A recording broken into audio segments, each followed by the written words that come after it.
We see a sword with a hilt decorated with a coin or medal on which the image is minted. The sword blade is done in somber colors with a pink cast and seems to depict some scenes or images. Engraved on the hilt are the words, "I must forget about her." The face of a man with a terrified and insane expression. His eyes are red, as if they are full of rage or fear. The text on the picture reads, "Because I don't want to live." So, with a divine or supernatural being that shines like the sun and dominates something or someone below. Beneath this radiance, we see a figure that appears to be defeated and falling downward under the great pressure of a force or will emanating from the luminous being. A battle where two characters collide in midair with tremendous force. One of them, looking like a demon or monster, hits the other hard, whose silhouette blurs from the power of the blow. The words, "he," emphasize the moment of impact.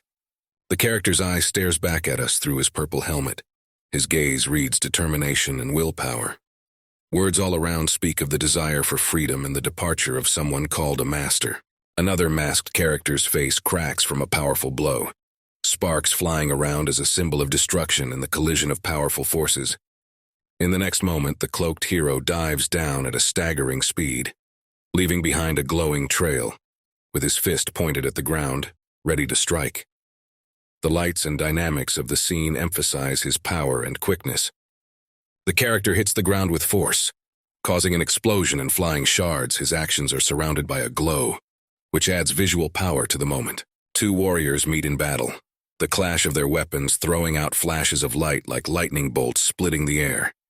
The bam sound of impact emphasizes the power of the collision. The energy of their struggle is so great that it seems as if the very reality around them begins to crackle. The energy of the fight is so great that it seems as if the very reality around you begins to crackle, and a character with dark hair and sharp eyes appears against a backdrop of haze and light halos. His clothing is detailed, and the confidence in his posture shows his strength and determination, while the landscape behind him is snow-capped mountains and forests illuminated by moonlight. The silhouettes of the peaks pierce the sky, creating a sense of the scale and grandeur of nature. A sense of the scale and grandeur of nature is conveyed, dressed in a wide-brimmed hat and cloak, moving slowly through the snowy landscape. He leans on a staff, and his posture expresses the weariness and perseverance indicative of a long journey. The man lifts up the amulet on a string. The stone begins to glow, casting light on the dark corners of reality as if heralding a change. The change comes abruptly, throwing him backwards with force, and he yells, "Blink!" reflecting surprise and shock at the sudden development as the amulet's magic bursts forth unexpectedly. The shock of the sudden development is felt in his every movement as he falls to the ground, and the words, "Hair," come out of his mouth, expressing his pain and frustration at his loss of control. The frustration of losing control shifts to the realization of his helplessness. There is despair in his eyes as he utters, "Lian, sleep." And what follows is an admission of his failure to complete the task given to him.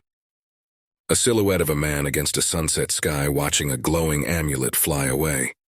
The mysterious light of the amulet pierces through the twilight, inviting reflection on the accomplished. The amulet seemed to come to life, reflecting in the eye of the person scrutinizing it. Its light flickers in the lens of the eye, and the moment seems important, as if the amulet contains something precious to look at. As if echoing this view, a huge pagoda looms in the night, its outline looming against the red background. The building seems ancient and full of mystery, a place where ancient knowledge or power may lurk. A wise old man with a snow-white beard asks a question about power, his face expressing seriousness and deep insight. It speaks to someone who may be looking for answers or pondering their path in this world. A boy in brightly colored clothing looks up with bewilderment and delight, exclaiming, "Aren't they flowers, Grandpa?" His face lit up with joyful surprise, and his eyes full of anticipation for an answer. An old man in traditional clothing with a surprised expression on his face replies, "Oh ho, flowers, you say? Why do you think that?" He seems confused by the boy's confusion and probably knows more than he's willing to say right now. The conversation continues, and the old man, pointing to the plant, says, "From the noble to the commoner." This can be the beginning of an explanation about the value and meaning of what the boy mistook for flowers. The boy, with genuine enthusiasm, objects, "Everyone is talking about it and Sovrat for it all over the capital. If power isn't flowers, what else could it be?" He's determined to understand and unravel the mystery of this phenomenon that is exciting everyone around him. A young man in yellow clothes spreads his arms and laughs. "Ha ha, just as expected from my horse-taking. How clever." His joy and contentment fill the space. An old man with a serious expression on his face and a stern look declares, "However, Yunwen, remember." His words seem like a warning or an important lesson he wants to convey. "Even though they're bright and colorful, they can wilt like they never happened," continues the old man, perhaps referring to the colors or to a deeper philosophical meaning related to the passage and changeability of life. "My grandfather, who had no suitable heir, passed the throne to me." The final phrase perhaps opens up the broader context of the story by pointing to the importance of heritage and the intergenerational transmission of knowledge or power. The leaf falls smoothly in silence, symbolizing that existence is never separated from the existence of Mount Tai.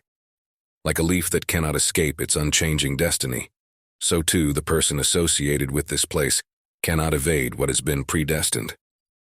A censer of burning incense fills the space with smoke, as if to emphasize the impossibility of changing what has been predestined. Shows a man lying on the floor, surrounded by the shadow of fate that looms over him inevitably. The desperation in his situation is felt in every pixel of the image. The young man looks up, his face lit by the glow of the falling leaf and filled with anxiety. He realizes that some things are unavoidable and have to be put up with. Demonstrates the explosive power of a large number of warriors where warriors in armor stand. "Listen, Ju Yunwen," as if embodying the fate that had befallen the protagonist. A man in an outfit with dignity stands among flying petals. On his face reads seriousness and authority. The caption under the image is Prince Jen. He says with anger and reproach, "No matter what the late emperor said, how can the fate of the empire be entrusted to a lowlife like you?" His words are full of contempt and defiance, directed at someone he believes does not deserve power. If you really care about this country and the people, then instead of laughing on the throne, find a place suitable for scum like you. His statement is a stern criticism and a call for accountability. A young man in yellow clothes with anxiety and incomprehension in his eyes says, "Ah, damn. What are you talking about?" He's stunned and does not understand the nature of the rebuke. The mysterious laugh and the words, "What else?" belong to a character we don't see but who seems to be out of sight and possibly plays an important role in the story. The dark character declares with a predatory smile, "Everything has an order. Get your heavy ass out of my palace." His words and facial expression reflect a sinister determination and power. It was a coup caused by a blood relative. This opens up the image of a coup, a conspiracy that changes the course of history and the fates of the characters. See the consequences of these events. A lot of people died as a result. This emphasizes the tragedy and brutality of the power struggle. A young man in yellow clothing shouts, "Your Majesty, please show some leniency."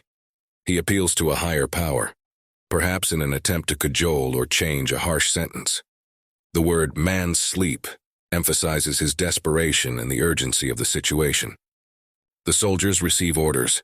Capture Ju Yunwen and kill him. Protect His Majesty.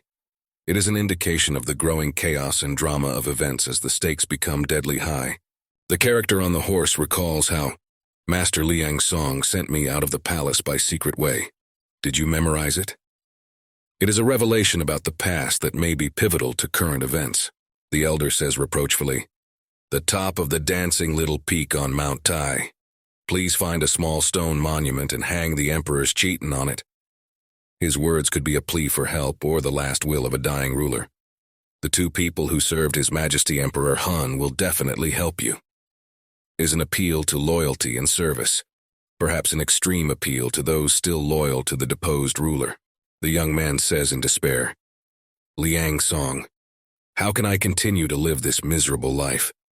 His words express deep despair and loss of hope in the face of unimaginable hardship. An exasperated character with a menacing look shouts, "Come to your senses, Ju Yunwen." His voice and facial expressions are full of intent to bring correction or punishment. A young man with a serious face says, "This is the only way to fulfill the royal decree and honor His Majesty Emperor Hunu." His words speak of hard choices and the burden of responsibility. The old man asks with a startled and pleading look, "Please spare me. What will you throw out, Your Majesty?" His words reflect fear and despair at the inevitable. "I get it, Liang Song." The young man expresses his understanding of the situation, his face contorted with anguish and the realization of what he must do. A figure on horseback rides through the forest, moving away from pursuit.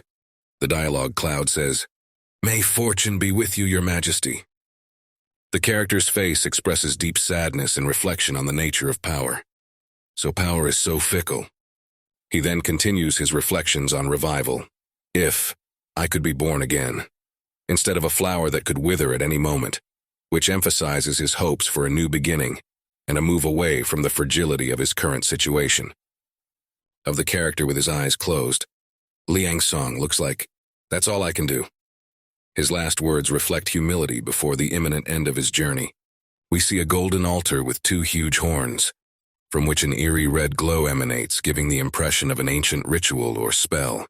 An old man who appears to be conducting a ritual stands amid the fire and smoke, raising a golden altar upward. His face expresses deep concentration, and there is an air of magic and mysticism around him. He recalls, "I remember it clearly as if it were yesterday." His memories obviously involve events of great importance and emotional significance, is represented by a book or stone slab that speaks of the basics of summoning souls and binding spirits and demons kept in the secret vault of the cult of the Father worshippers. This alludes to ancient and powerful knowledge that may have been used or lost in the day when those things stole it, shrouded in magical light, towering over a multitude of candles.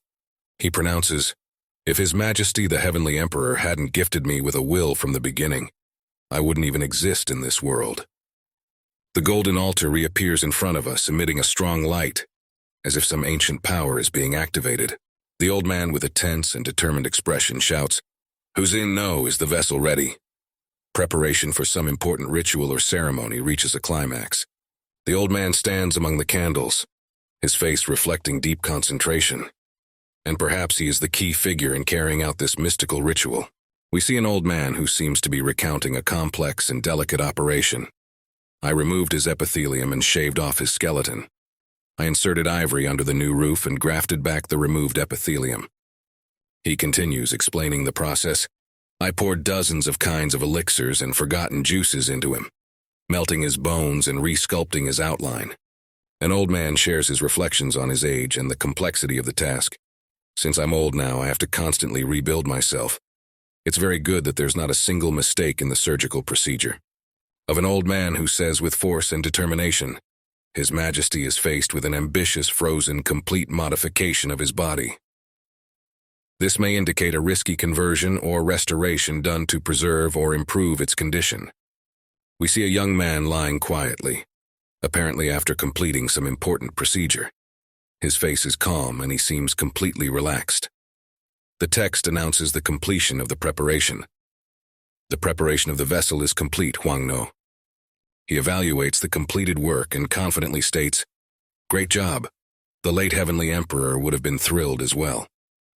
His words reflect a deep respect for past traditions and a belief in continuing their legacy. The old man in a state of tense anticipation. He turns to the unknown interlocutor with a question full of anticipation. "Let me ask you, are you ready to welcome your new life?" His gaze awaits a response, emphasizing the seriousness of the moment and the importance of the change to come. The old man stands in front of a vortex of energy that bursts into reality, creating a portal or gateway. He looks like a guardian or guide, ready to escort or guide the young man through this mystical passage. It is a moment full of magic and mysticism, where the old boundaries of the world dissolve and the way is open to new beginnings. In the depths of darkness where the fiery eyes flare, a question full of defiance hovers. "How dare you wake me from my sleep?" This cry of the soul, exuded from the depths of uncharted worlds, is echoed in an even darker answer coming from the same fathomless depths. "Why do you bother me?" The sage, as if stepping out of the legends of the past, raises his hand over the breathless body. With his words full of mysterious intent, he proclaims, From now on, everything becomes important.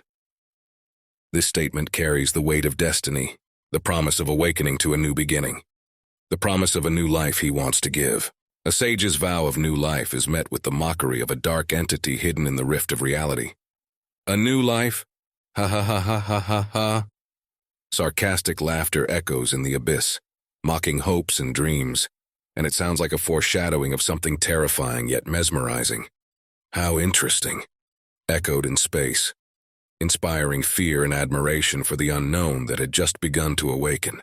But the wise man standing before the gate of the other world has no fear. His eyes widen with surprise, and his face contorts in an expression of bewilderment and shock. No. Just one word, but it's full of despair and denial. The word is a denial of all that is offered by the darkness, a refusal to make a deal that could change everything. The sage stands before the rift of reality, and the question resounds in his mind like a ghost of the past. Why? Don't you want that? The air is filled with anticipation of an answer that could change the course of the story, open a new page or end a chapter. From the rift comes the voice of an entity full of unwavering determination. I don't want to become human. This rejection illuminates the past of an entity imbued with a thirst for life that was once lost. Have you ever lived the life of a consummate denizen? Question pithy and profound sounds like an echo in infinity. The voice continues its mocking tone. You want me to experience boredom and loneliness again? The answer resounds over the head of the sage standing on a pedestal before the embodiment of his fear and desire. Enough of this. Hell would be much more interesting. The poignant words defy the world and fate, but the sage does not succumb to intimidation. His resolve does not waver even in the face of the darkest threats. Never again will you summon me. He pronounces it like a spell, like a final judgment. If you summon me again for this reason, for anything, I'll kill everyone. His voice shakes with rage and promise, and each word sounds like a curse, like a challenge to fate itself. Wait a minute, stop.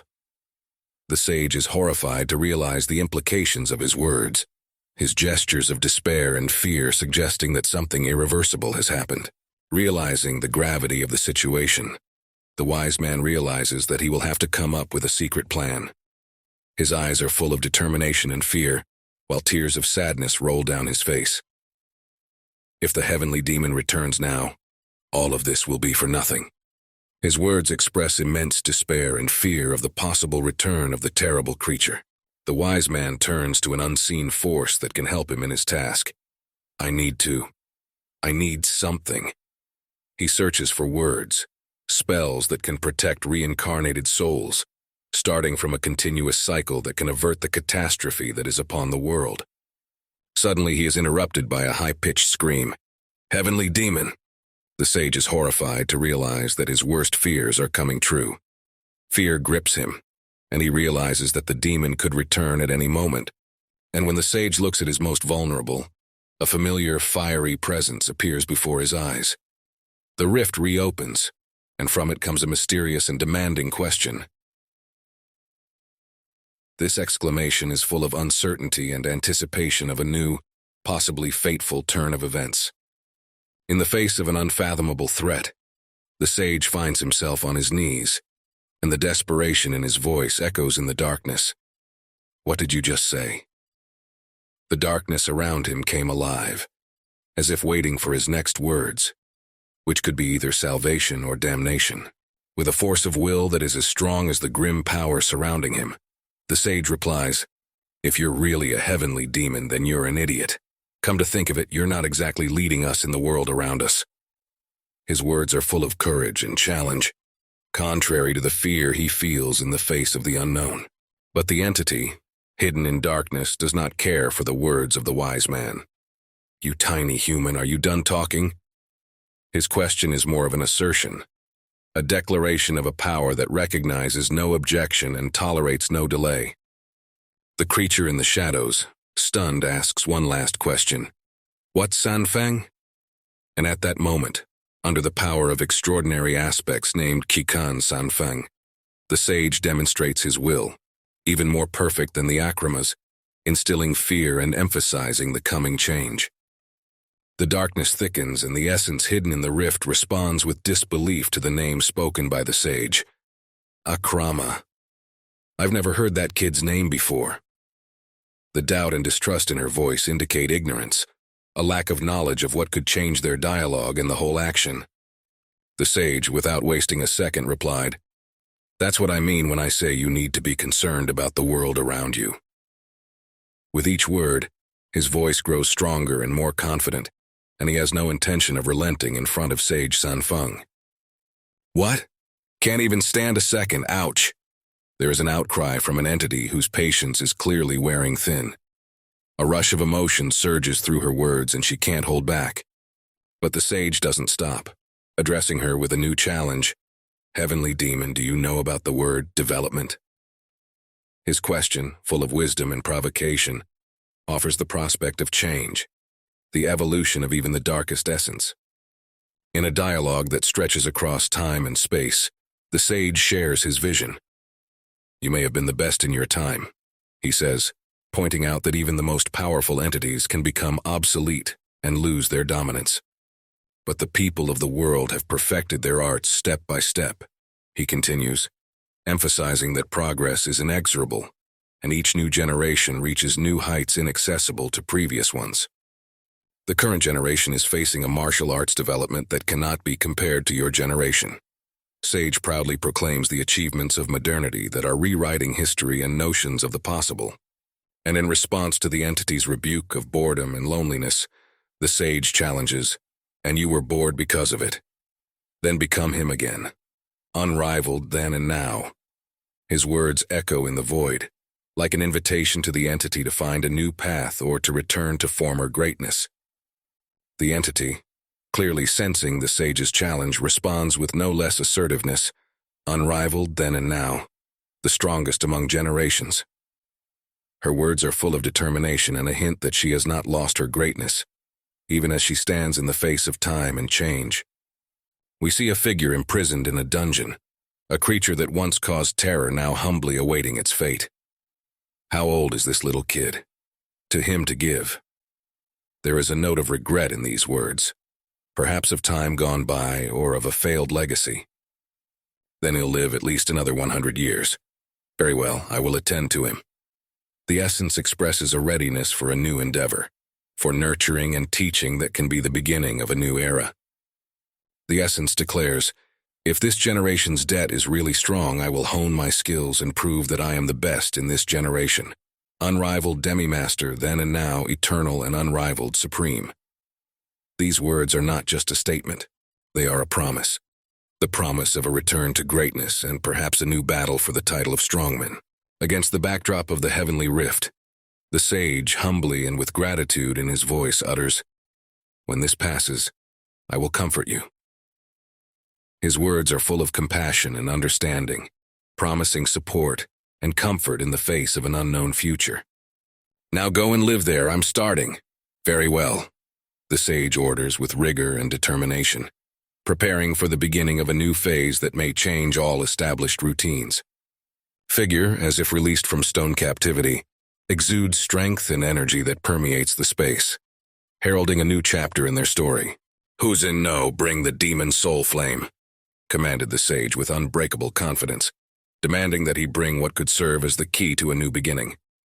"And I'll leave the rest to you." It empowers the other to take on the remainder of the task, delegating responsibility and thus trusting in their ability to accept and fulfill the challenge. The ritual of rebirth begins. The sage gently places the mystical object in the mouth of the person lying before him. This moment is full of tension and anticipation, as if one small movement could change the outcome of the entire process. The attention then shifts to the sage holding the object, the key to the next step in their long-standing and mysterious practice. His gaze is focused and determined, ready for action, the consequences of which cannot be predicted. Awakening within a person, energy spreads through his body and his eyes open as if he is awakening from a long sleep, or as if new life is being infused into him. And suddenly a surge of power. "Hey, master!" A stunned and energized voice breaks the silence, and the figure rises, its eyes glowing with a new intensity, the fire of awakening blazing in them. The sage watches this transformation, apparently satisfied with the result of his actions. It is a moment of transformation, the beginning of a new chapter for the regenerate, and perhaps a new era for all who have witnessed this miracle. The awakening of the relic is accompanied by the cry, "Ah!" the sound that bursts from the depths of the soul of the reborn. This cry is full of pain and confusion, an echo of the transformation that has just taken place. "Master, what's wrong?" An anxious voice echoed back. The sage's ward rose, and the chaos in his eyes spoke of a deep inner struggle. "I hear voices. My head hurts like it's going to burst," he says, his expression reflecting great pain and confusion. Awakening brings not only strength, but also agonizing consequences for him to deal with. "What's that voice, Huan Nok?" He searches for answers, trying to understand the new sensations that swept his mind after the ritual. A sage who seems to be trying to reassure and protect his disciple from an unseen threat, fending off an attack or countering a sudden menace that has loomed over them both. The scene is filled with urgency and desperate struggle as the sage faces the unintended consequences of his ritual. The continuation of the ritual is interrupted by a sudden cry of agony. The reborn emits beams of energy gripped by painful spasms. This phenomenon looks like a struggle with something invisible, a struggle with forces he cannot control. The sage, reacting to the situation, moves his hands frantically, trying to tame or stabilize the raging energy, his face reflecting the shock and bewilderment of what is happening before his eyes. "Huang No, what's going on here? How is that possible?" In his voice you can hear not only surprise, but also fear of the unpredictable consequences of the magical process. "Master?" The revived man turns to the sage, his face contorted with pain and distorted with agony. At his cry, the space around him fills with a dark aura, and the sage realizes that the process of rebirth has taken an unforeseen turn. The sage, addressing his assistant Huang No, reveals a serious problem. "He's not saying this to you, Huang No. Right now, the master is talking to an unknown demon." There's a sense of urgency and concern in his words. "Can't you tell? Stop stating the obvious and do something already." The sage insists on action, demanding that his assistant take decisive steps to control a situation that is rapidly spiraling out of control. An unknown demon has failed to take full control of the master, and the sage realizes that the clash of consciousnesses is something that shouldn't have happened. The risk of destroying the master's mind is great if this process continues. "Then maybe we'll send back the heavenly demon," suggests a wise man, looking for a way to solve an impending catastrophe. But his confession, "I know how to summon it, but I don't know how to send it back," indicates that they are faced with a problem for which they do not have a ready solution, and they are facing a challenge that requires an immediate and innovative approach. A piercing scream resonates through space, full of pain and rage. Ugh. Tension vibrates in the air, and the soul, caught in the fiery maelstrom of transformation, seeks a way out of its misery. The sage, puzzled but determined, pronounces, "Damn it. I'm sure the heavenly demon's demonic soul and the master's consciousness have collided." The realization of the gravity of the situation is reflected in his eyes. Wait, demonic nature, that's it. With effort, the sage focuses, faced with the need to act quickly and effectively in this critical situation. "I have another demon soul pill. We can use the great fundamentals again. With this, we will suppress the heavenly demon's demonic nature," he says, holding out his last hope of regaining balance and control of the situation. A wise man in a state of deep concentration and determination holds an object that he believes can help the situation. He asks a rhetorical question, emphasizing the seriousness of the moment. "What are you talking about?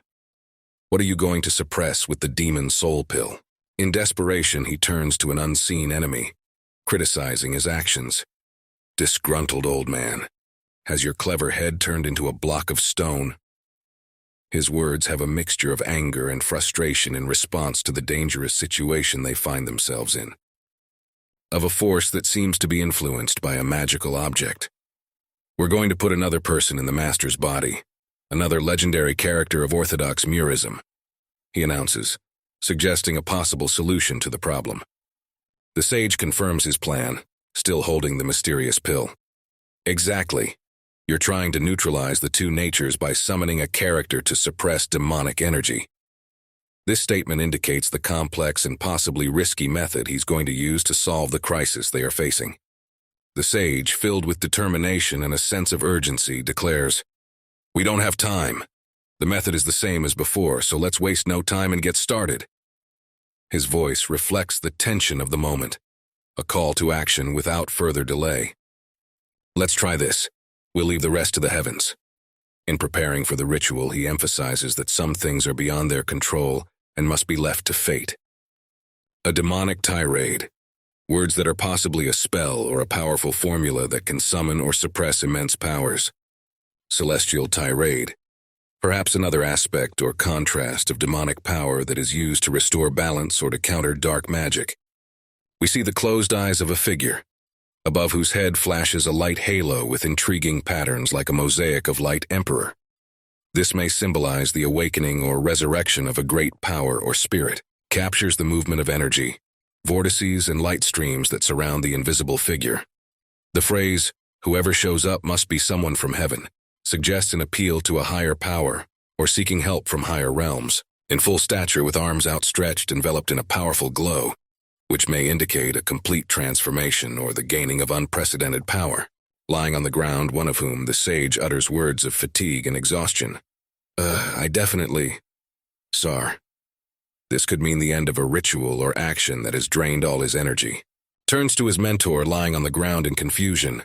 "A master? Were you okay?" His gaze and tone are full of concern and worry for the sage's well-being. A figure with a masculine and determined expression rises up, his eyes exuding strength and new vitality. "I'm hungry. Show me food," she utters, her voice sounding confident and powerful, as if a new chapter of her existence is opening. This figure, full of vitality and energy, stands at full height, as if ready to face all the challenges that lie ahead. "Got anything to eat?" she asks, emphasizing her newfound strength and energy not only by inner strength but also by physical hunger. We then see her accepting food served on chopsticks, an action that symbolizes her return to life, to a living earthly existence after the transcendental experience. Full of energy and appetite, enjoys the meal, while the sage standing behind watches with peace and perhaps satisfaction at the successful outcome of events. In contemplation, one of whom, apparently a wise man, asks the question, "Oh, we got it." His face expresses doubt and hope at the same time. The gaze of the revived figure is filled with confidence and a kind of inner peace. Her look seems piercing and deep, the figure's resentment at being placed in a small space. A demonic image appears in the background, perhaps indicating an internal conflict or ongoing struggle between the human and demonic natures within her. Addressed to the hero, "You must be that shaman, a living celestial demon." These words can be an expression of surprise or admiration, a recognition of his strength and importance. The hero, with a serious and reserved expression, seems to be responding to a compliment or appreciation of his abilities, with the inscription perhaps reflecting his modesty or unwillingness to admit his true self. Character, suddenly alarmed and ready for action with the question, "Both of you," silence. "Do you think you're alone here?" This may indicate an awakening or realization of a new reality in which he is not alone and must consider others as well. Cast by a mysterious foe or enemy, with powerful words that could be a spell or a challenge to the hero. "Stand back, you demon. Can't you feel the wind I speak?" The words evoke the feeling of a magical battle or confrontation full of mystical energy and spiritual power.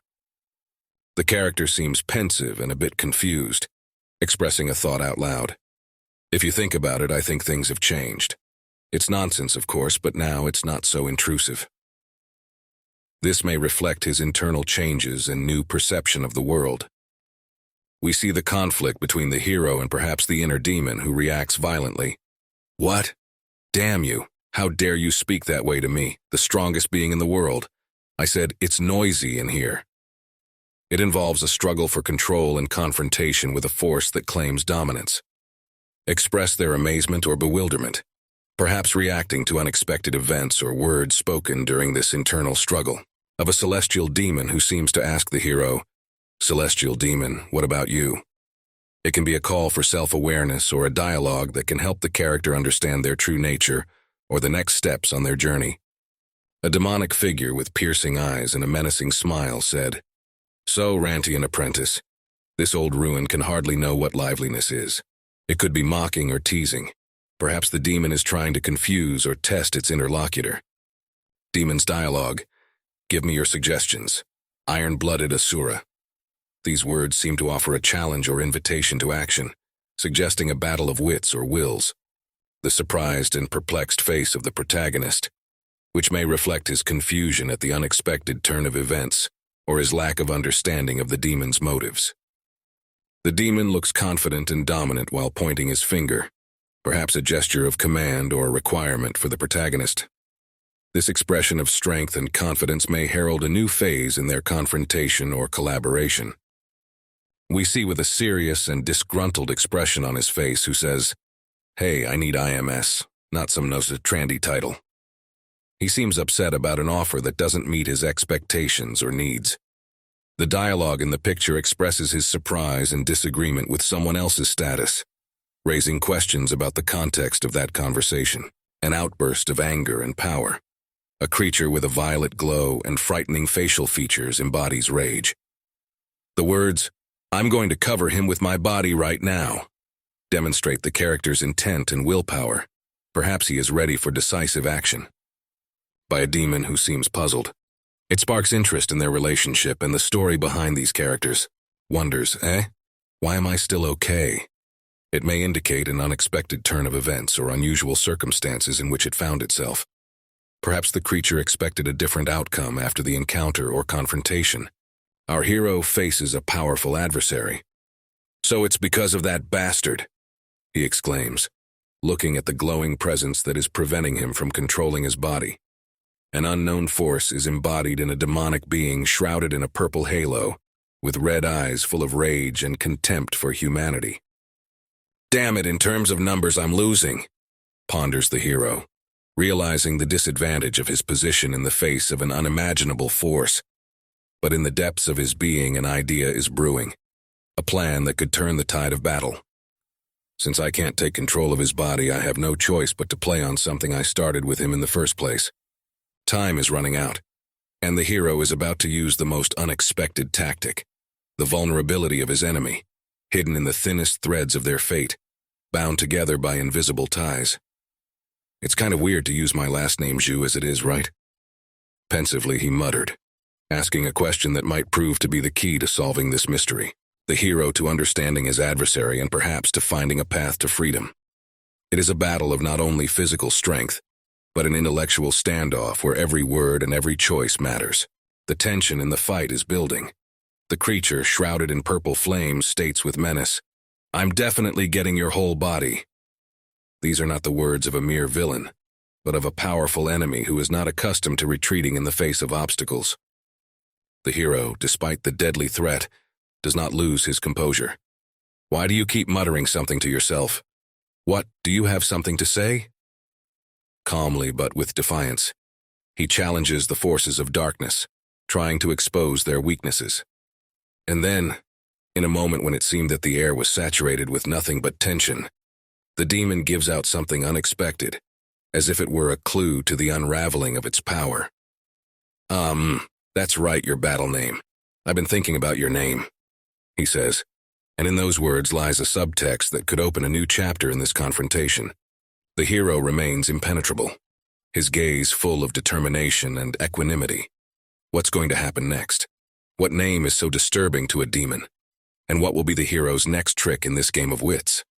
These pages are like a riddle that beckons the reader to seek answers along with the hero. The hero says with a chuckle, "Celestial Destroyer," confirming his title or perhaps code name, for his gaze and half-smile indicate an underlying confidence and inner strength. We see the hero in brightly colored clothes, ready for a new day or a new challenge. His posture and facial expression indicate a readiness for action, yet he remains calm and composed. Before us is an old man who addresses the hero with concern and respect, calling him a young master. This elder, perhaps a servant or counselor, expresses concern about the hero's intentions. The hero replies to the old man with a slight smile, promising that his plans involve traveling, hinting at the adventures to come. His confidence and relaxed smile suggest that he owns the situation and is not afraid of the challenges ahead.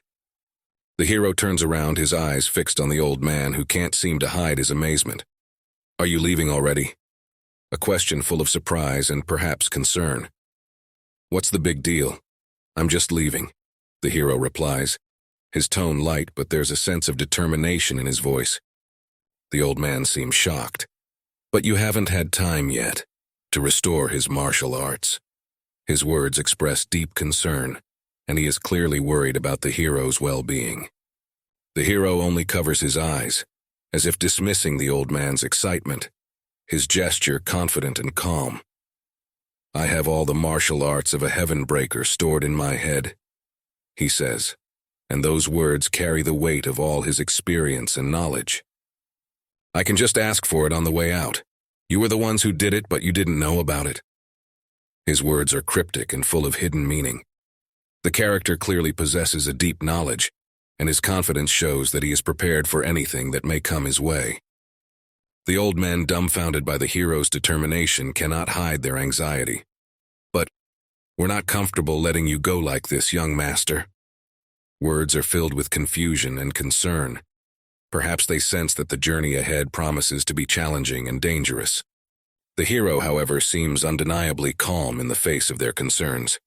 His eyes stare off into the distance, and it's as if he finds a confidence within himself that allows him to remain unfazed. "Great. In that case, does that reassure you?" he replies. His words and look show that he is prepared for the challenges ahead, and that his intentions are deep and considered. Then we see the hero walking away from the elders, his figure diminishing against the backdrop of a majestic tree. It's like he's a part of this earth, his spirit in harmony with the world around him. The old men look after the departing hero, their faces reflecting mixed feelings, surprise and bewilderment caused by his last words. "Pardon me?" they say, barely catching the meaning of his intentions. The hero, whose eyes sparkle with an unusual light as if reflecting the fire of inner strength, utters, "Heavenly demon, let's use your martial art." His words sound like a challenge, revealing a new facet of his character and foreshadowing a new dynamic in the unfolding of events. The hero in motion, full of grace and power, his stance and gaze radiating self-confidence. He is ready for the battle, the act of facing the unknown that lies ahead in his path. The old men slowly withdraw, leaving the hero to go his own way. They return to their lives, perhaps contemplating the future that awaits their young mentor. The fate of their apprentice is now in his own hands, and his path takes him deep into uncharted lands, promising trials and adventures. The hero, smiling dazzlingly, is leaning relaxedly against a tree, as if a musical note hovers lightly in the air beside him. His confidence and nonchalance clearly indicate that he is ready for the adventures ahead, despite the dangers that may lie ahead. The old men left behind exchange words, their conversation full of reflection. "Huh? Is it really going to be okay?" One expresses doubt, wondering about the consequences of the hero's choice. "The master is already out of our control." Another old man expresses concern that the hero, now acting on his own, may face unexpected challenges. Their concern for him does not subside even at a distance. No, that's not what I'm talking about," the old man continued, his words trailing off as if he wanted to express something deeper but couldn't find the right words to describe his feelings. "I say," and then the words fade into the air. The old men turn to stare after the departing hero. They may realize that the time for their mentorship has passed, and now the hero must find his own path and face his own destiny. The old man, with concern in his eyes, said thoughtfully, "Is it really normal?" His words hang in the air, unspoken thoughts of what difficulties their student might encounter along the way. A path on which something unusual has unfolded, perhaps the consequence of a recent incident or struggle, showing that the hero's world is full of surprises and dynamic events. Old men standing on a snowy peak, contemplating the distant mountains. Their figures and the landscape around them together create a sense of tranquility, and yet infinity of the path each of them chooses. One of the elders, with a note of confidence in his voice, turns to his companion. "Is all well with the master?" A question that shows they care. "Don't worry, "He'll get out of it somehow," replies the other, showing faith in his student's strength and wisdom, and his ability to overcome difficulties. One of the elders, with a special expression in his eyes, shares his observation. He looks a lot like the late emperor. This observation perhaps reveals a remarkable similarity between the hero and a prominent historical figure or predecessor. "Don't you realize it too, Hu Zhang?" he adds, turning to his companion, emphasizing the importance of his remark, and suggesting that their apprentice is not just a random wanderer, but someone whose fate is closely intertwined with the history of their world. Snowy peaks, symbolizing perhaps the height and difficulty of the path to be taken by the hero, and at the same time reminding him of the permanence and grandeur of the world in which he wanders, back covered with the marks of previous trials, indicating that he had already gone through many battles and trials. These scars are quiet testimonies to his experience and resilience in the face of life's challenges, whose silhouette stands out against the cold winter landscape. His words are full of defiance and determination. "No matter how hard you try, you won't be able to break our spirit." This statement is not just words of encouragement or self-affirmation. They carry a deeper meaning and purpose. Dynamic movement in the struggle, where every maneuver and blow speaks of the hero's skill and his unwavering will. A new character is revealed to us, whose calmness and composure contrast with the ferocity of battle. "You have the spirit of a martial arts master. You face the light, but that's where your luck ends," he says, suggesting there's more to come than just a physical confrontation. Until we, the Northern Blade Association, intervene, his words open a new chapter in this story, where each character plays their part in a complex web of events and confrontations. With courageous determination in his eyes, expresses his thoughts. "That's right, that's the way to say it. Aren't you the ones who originally acted with your power?" His words carry a challenge that emphasizes his unyielding will and willingness to stand for his beliefs. He continues, "The Northern Blade Association may be the dominant force in the kingdom, but I am also a disciple of a great school." This recognition indicates his deep roots and training, which gives him confidence in his actions. Full of determination and fighting spirit, pick it up and tell it to the head of the Northern Blade Association. Someday the day will come when I will destroy them, end this life. His statement shows that he is not afraid to face any obstacles head-on. The reserved facial expression of another character, perhaps an adversary or observer, whose reaction to the protagonist's words may predict an impending confrontation or internal conflict, is the leader of the Northern Blade Association, expresses doubt about the speed of the day of reckoning. "I don't think that day will come," then adds that their association's goal is to end the rule of the 7 kings of the demon path. Replies sarcastically, "Just a net of heaven and earth.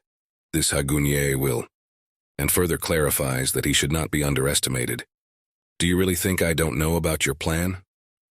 He emphasizes that he has information that could change the course of events.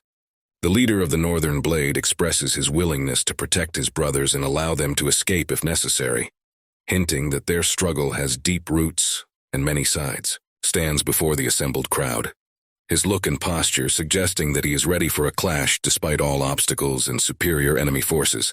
The adversary, with confidence and slight irony in his voice, asks, "Did you hear that?" Raising his index finger, he adds, "I think your brothers have already gone to the underworld." His words hint at a possible victory over the hero's companions and foreshadow further trials. At this, he exclaims with undisguised anger, "You orthodox bastards," and announces that he is determined to destroy the demonic Path family. His decision and willpower are read in his every move. The opponent's face expresses concentration and readiness for battle. His gaze is filled with determination and anticipation of the fight, shows the beginning of the clash between them. The sword of the enemy is about to strike the hero, which foreshadows a fierce battle. This moment is filled with tension and anticipation of the outcome of the battle, in which each of the participants is ready to use all their skills and strength to win, forcefully deflects the powerful blow of his opponent, demonstrating not only physical power but also unwavering determination. The sounds of metal clashing and the power of impact are palpable in every movement. The enemy, not inferior in skill, is fighting with high concentration, His every movement is precise and calculated. You can read the confidence in his technique and strategy on his face. Despite the strength of the enemy's blows, does not give up his position. His roar fills the air, reflecting a fighting spirit and unyielding will. He's not just defending, but preparing for a counterattack. Raising his sword for a counterattack, challenges his opponent with a loud battle cry. He is completely absorbed in the battle, ready to confront whatever the next moment of combat brings. The opponent in white, with a characteristic expression on his face, emphasizes his opinion. Did you say demonic path family? Getting rid of them is the right thing to do. His words indicate that he approves of the hero's decision to renounce ties to the dark side. Clenching his teeth in anger and frustration, he replies, however you bastards behave, if that's the man. This statement suggests a deep personal connection between him and the subject, pointing to a complex history and unresolved conflicts. The opponent continues, clarifying, are you talking about the Grandmaster of the demonic path, Ge Chong, that you respect so much?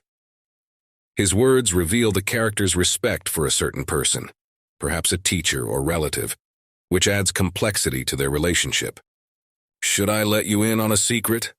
Asks the adversary, offering to reveal information that could completely change the course of their interaction and possibly the entire context of the conflict.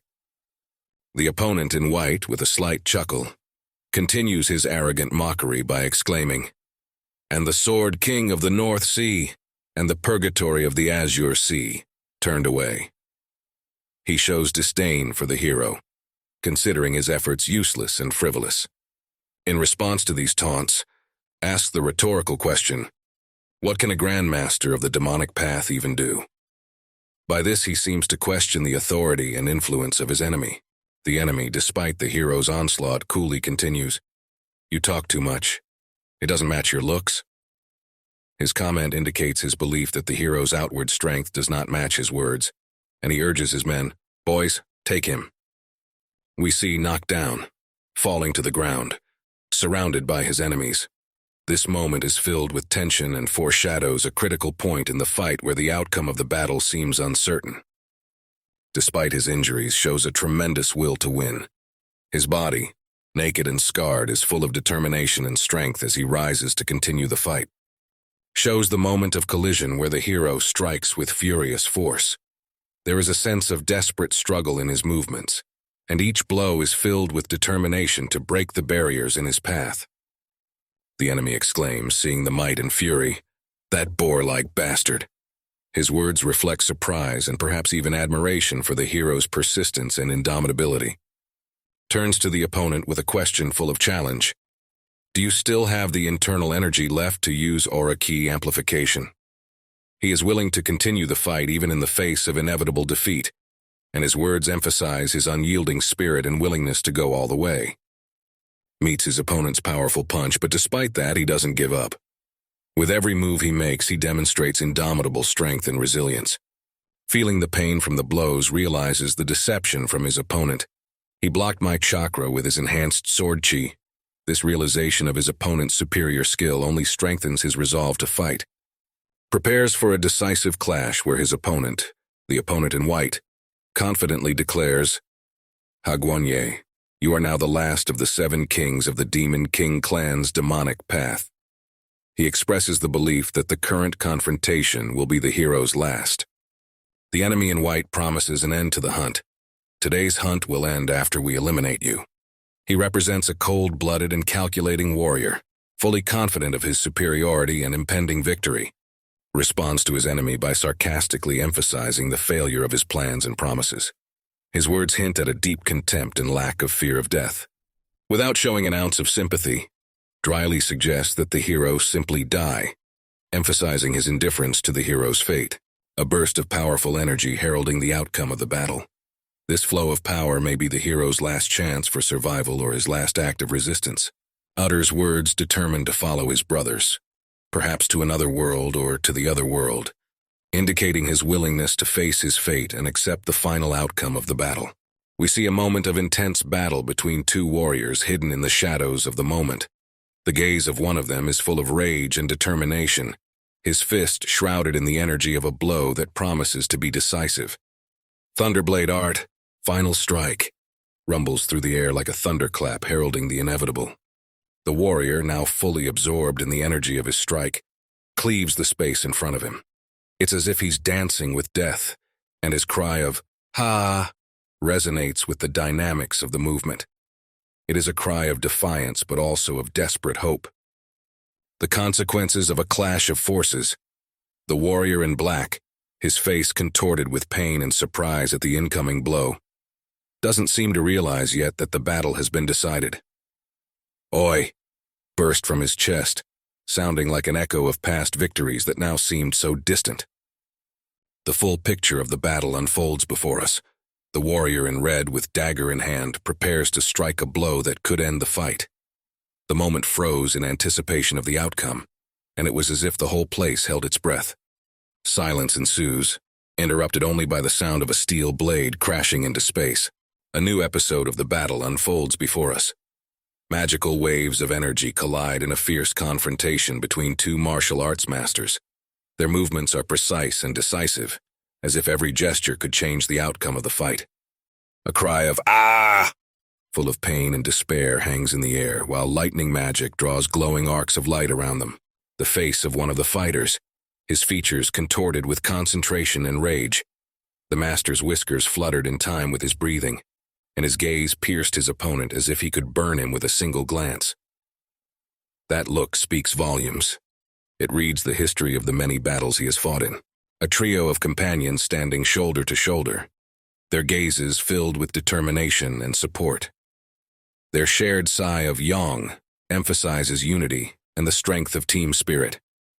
They are willing to be each other's defense in this battle, regardless of the dangers they face. His powerful body and gaze full of challenge, the figures of his allies are now just a backdrop to his power.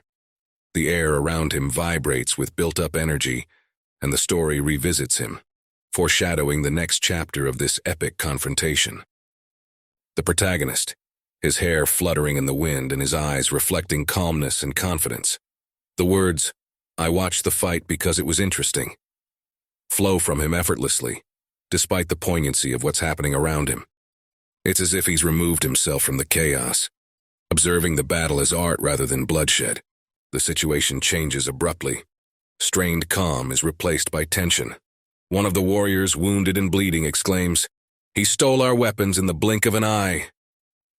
It is despair and surprise in the face of the unprecedented cunning and speed of the enemy. Brings us back to the protagonist in Burgundy, his smile full of defiance and hidden intentions.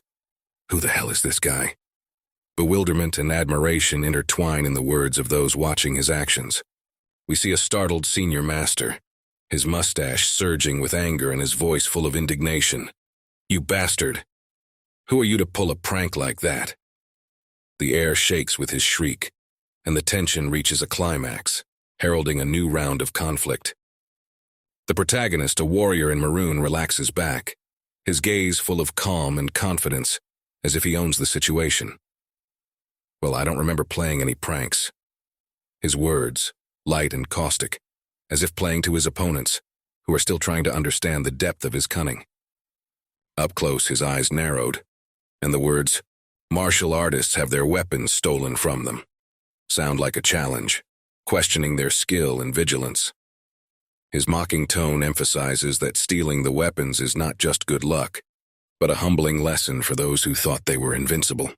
We see one of the opponents, his eyes full of shock and bewilderment. "What? You're a captive who still has wet ears." He can't believe that someone seemingly less experienced and younger can outsmart them and make a fool of them. The hero finds himself face to face with a group of enemies. Their numerical superiority leaves him no chance of winning a fair fight. He stands with his back turned to them, his arms crossed behind his head as if he has already accepted his fate, but his posture still reads defiance and defiance. A warrior in a blue kimono with the image of a sage and fighter respectfully addresses the stranger. "Who are you? May I know your name?" His manner of speaking betrays experience and greatness, his constancy in battle and in life. The inscription beneath his image reads, the second sword of Taizong Hagenhong, like a signature under a portrait of the master. From the warrior in maroon, his confidence and mystery interpenetrating. Aya? His answer is delayed, creating a pause full of innuendos and secrets he doesn't seem ready to reveal yet. He, as if gathering his strength, begins his confession. I am a celestial demon caster. His voice is low and determined, and he comes across as a man with hidden depths that are just beginning to reveal themselves. And suddenly, tearing the veil of secrecy, a fiery demon emerges, its sinister silhouette seeming to burst from the very heart of the warrior in maroon. Blessed. As expected, I really like you. His words, full of wild energy, explode in the air, promising new and exciting twists and turns in this mystical story. His words reflect the struggle tearing him from the inside out. I'll be quiet, I can be calm. A storm of emotions rages around him, and demonic energy erupts, reflecting the inner conflict that torments his soul. An elder in a blue kimono, with a face full of understanding and peace, addresses the warrior. So you are a heaven destroyer, Shishimushi, celestial demon caster. His voice is full of respect and knowledge, and he seems to have solved his opponent's mystery. The elder asks a question that sounds like a judgment. Idiots, why are you introducing yourselves? He faces the darkness, the silhouette of something powerful and unknowable looming in front of him, which the night conceals. We see the battlefield. The warrior in the burgundy shirt and his opponent are in the center of the battle, with warriors around them ready for battle. Someone yells, "Step aside," as if in a last-ditch effort to prevent an inevitable collision. An elder in a blue kimono, his face contorted with anger, points his finger and questions with disdain. How dare you try to deceive and coerce us? He can't believe that someone who is getting rich and having fun playing with a heavenly demon is standing in front of him, and it offends him to the core. The elder's anger reaches a climax and he shouts a threat. I will kill you along with him. Kill him. His words are determined to end this confrontation, and his rage is so great that it's as if it could become a weapon itself. There comes a moment of action. The elder, armed with a sword, makes a decisive leap into the air, preparing to deliver the fatal blow. The dynamics of his movement seem to reflect the gravity and speed of his intentions. Demon, his face hidden by shadows but his eyes glowing red. The creature utters cryptic words. Don't tell me you're just going to turn in broken arms. These words, filled with cold certainty, foreshadow that the outcome of the battle has not yet been decided, and that new, unexpected developments in the plot lie ahead. The warrior in maroon stares straight ahead. His eyes closed, but his lips are slightly open, and words full of self-assurance and calmness come out of them. Do you really think I'm going to die a vain death? His face expresses no fear or doubt, only unwavering resolve. Face on which now plays a wild, crazy smile. After surviving this hellish time, his words reflect the trials experienced and triumph over them, eyes glowing red, promising unpredictability and power. Of a warrior clashing with his opponent in a blue kimono. They are both in motion, their bodies tense in a martial dance filled with power and grace. The moment of the mighty blow. The air around the fighters vibrates with the energy of the collision, and the sound of their fighting echoes around them. In that brief moment, everything becomes clear. The battle is reaching its climactic peak. The whirlwind of battle around the maroon-clad warrior intensifies, his enemies multiplying like shadows, surrounding him on all sides. But he seems ready for their attacks, his posture indicating an unwavering confidence in his abilities. Warrior's face, his eyes full of determination and strength. He doesn't look frightened or concerned, despite the danger engulfing him. A powerful counterattack strike that the warrior in burgundy delivers to his opponent. The air around them is filled with the energy of the collision, and even the ground itself seems to shake beneath their feet. The demon reappears, his voice filled with mockery. Kekeke, you are incapable of properly utilizing even a modicum of your power. But the warrior, despite the provocations, remains unperturbed. His face expresses equanimity and concentration, readiness to resist any obstacles. A warrior in blue, his back turned to us, shouting, "You stupid bastards!" His voice fills the air and his irritation can be felt in every word. He watches his opponents, who seemed defeated before his might. An old man in a blue kimono with a mustache that emphasizes his age and wisdom, his face expressing determination and perhaps frustration with his opponents or subordinates. A warrior in action, his sword raised up, ready to strike. His movements are quick and precise. He's completely focused on the battle. We see the vortex of martial energy that the warrior in blue creates around him, his power felt in every movement. At the center of the vortex, the warrior in maroon seems calm and collected despite the chaos around him. The hero, with an exhausted expression, is in the middle of an explosion of energy. His gaze is hidden from us, but we can feel the tension of the moment through his body. His adversary, a warrior in blue with cruel and resolute features, shouted, "You shouldn't have gotten distracted." His voice is brimming with emotion and an unrelenting desire for victory. Moment of the fight. The warrior in maroon dodges the attack, his movements graceful and lightning fast, even in the face of overwhelming danger. Warrior in blue, his face full of surprise and realization, as if he realized or felt something for the first time. That feeling. I got him. His eyes narrowed, and he looked like a man who had reached a new understanding of his opponent or the situation as a whole. The warrior in blue, with an image of consternation and shock on his face, seems to realize something important is happening out of frame. Confrontations, where the warrior in blue, standing with his back to us, seems defeated or wounded, and the warrior in maroon says to him contemptuously, "Don't you know that your whole body was given to you by your parents? Why would you waste a valuable princess?" Next, the warrior in maroon, with a sly smile, asks a question full of irony and mockery. But the old man, "Is it okay to slaughter your allies like that?" Shows a warrior in blue with an expression of rage and resentment on his face. He shouts, "You're arrogant!" His emotions rush out and his words are filled with anger and outrage at the events unfolding around him. In an epic moment, the warrior in maroon is pushed in the air by the warrior in blue, who appears to be injured and thrown back by a powerful force. This movement is filled with power and energy, and the contrast between the calm confidence of the warrior in maroon and the sudden weakness of his opponent becomes apparent. Focuses on the warrior in maroon, his eyes burning with focus and equanimity. His gaze is piercing and determined, as if he can already see the end of the battle. Shows a warrior in blue sitting on the ground, seemingly shocked and stunned. His hand covers his mouth and he makes a sound of surprise and shock. We see his face in horror reflected in the mirror, with a revelation or realization that seems to turn his world upside down. His eyes read fear, and his facial expression suggests a deep inner conflict. The warrior is seen from below in a dynamic perspective. He looks up, where two opponents in blue are throwing their swords at him, ready to strike. The moment is tense and full of anticipation of the clash, and the quiet exclamation point in the word cloud hints at the hero's inner readiness for the coming battle. A warrior filled with coolness and calculation. He's turned sideways to us, and his eyes narrowed with concentration, ready to retaliate.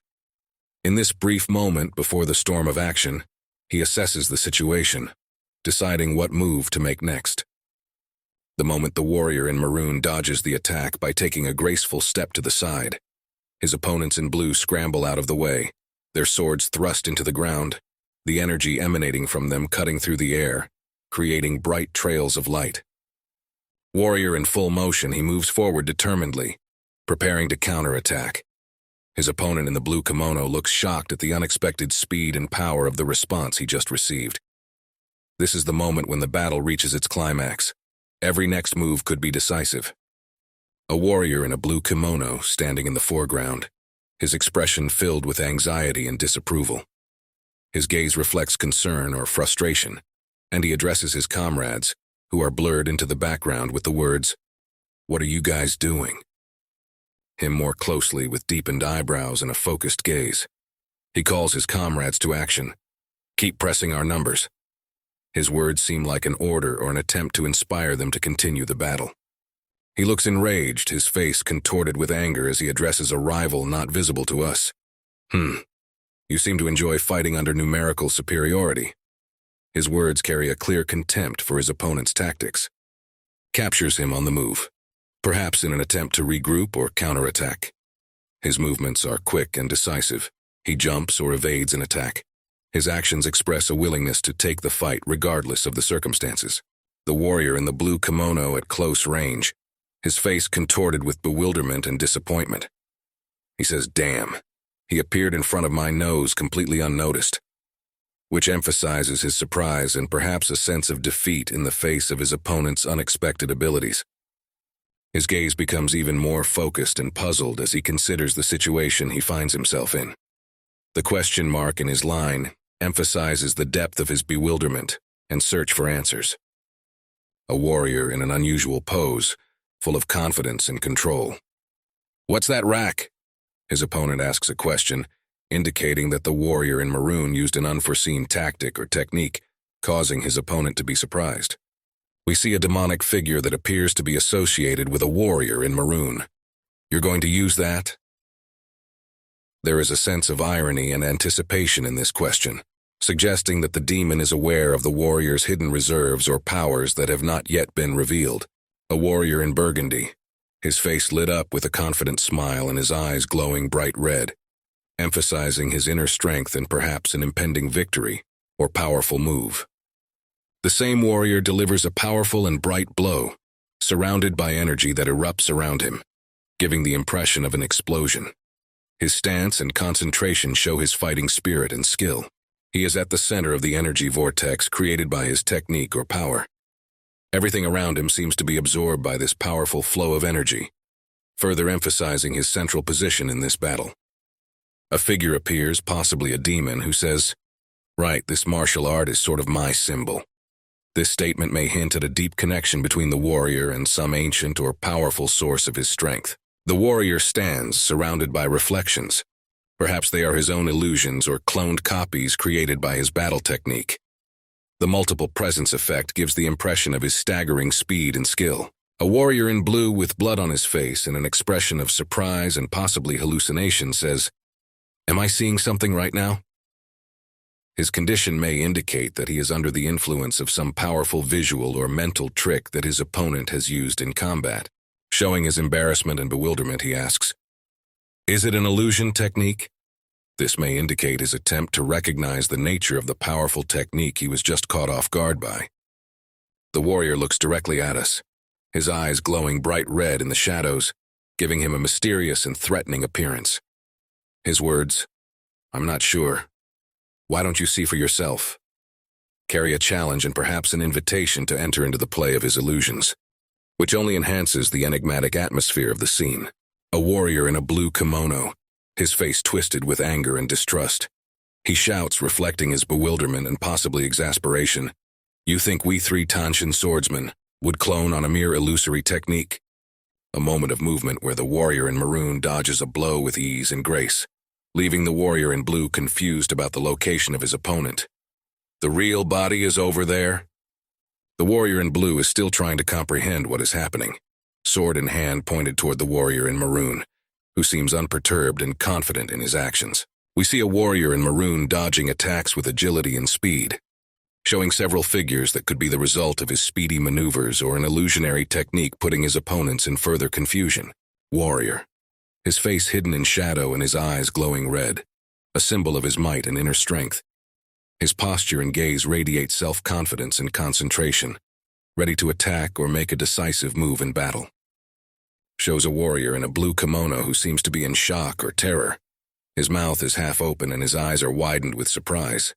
Maybe he encountered something unexpected or unimaginable in the course of the battle. The same warrior in blue screams in pain or terror, his face contorted with a scream. It can be a moment of realizing defeat or facing the inevitable.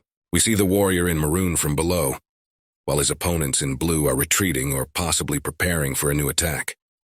There is movement and chaos all around him, but he remains unfazed, even in the face of an obvious threat. Before us is a warrior in maroon, looking quite confident even with a chuckle. Hovering above him is a mystical figure, probably his spiritual patron or source of power, who seems to pervade the scene with his light and presence. He continues his dialogue by suggesting, "Nah, I'm sick of it already, so can we call it a day?" This suggestion may indicate his fatigue from the prolonged battle, or perhaps a strategic move to steer the enemy away from a larger clash. His opponent, a warrior in blue whose face expresses deep disappointment and weariness. He pronounces, "Because it's annoying," which may reflect his frustration and desire to end the pointless confrontation.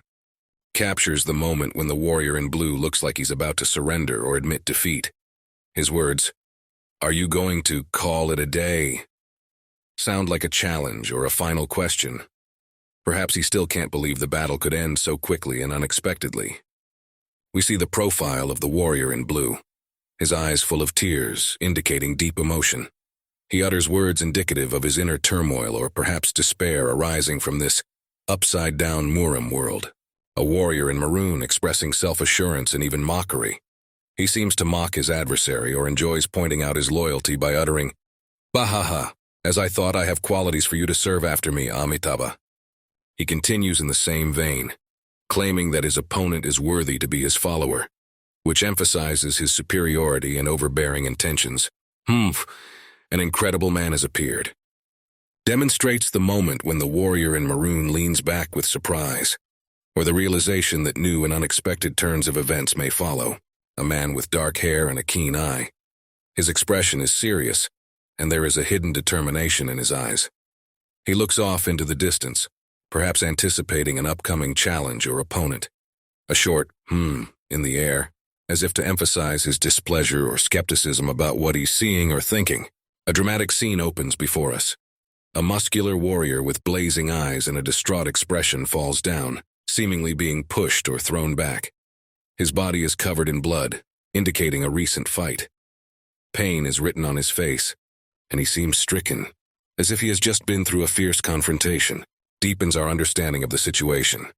A muscular warrior shouts, "Great warrior," and begs, "Please let me come with you." It is an expression of desperation and pleading. Perhaps he is asking for mercy or a chance to join a stronger person or group. His words are full of passion, and he is clearly aiming for something important to him. The man with dark hair reappears before us, this time his face contorted with anger or pain.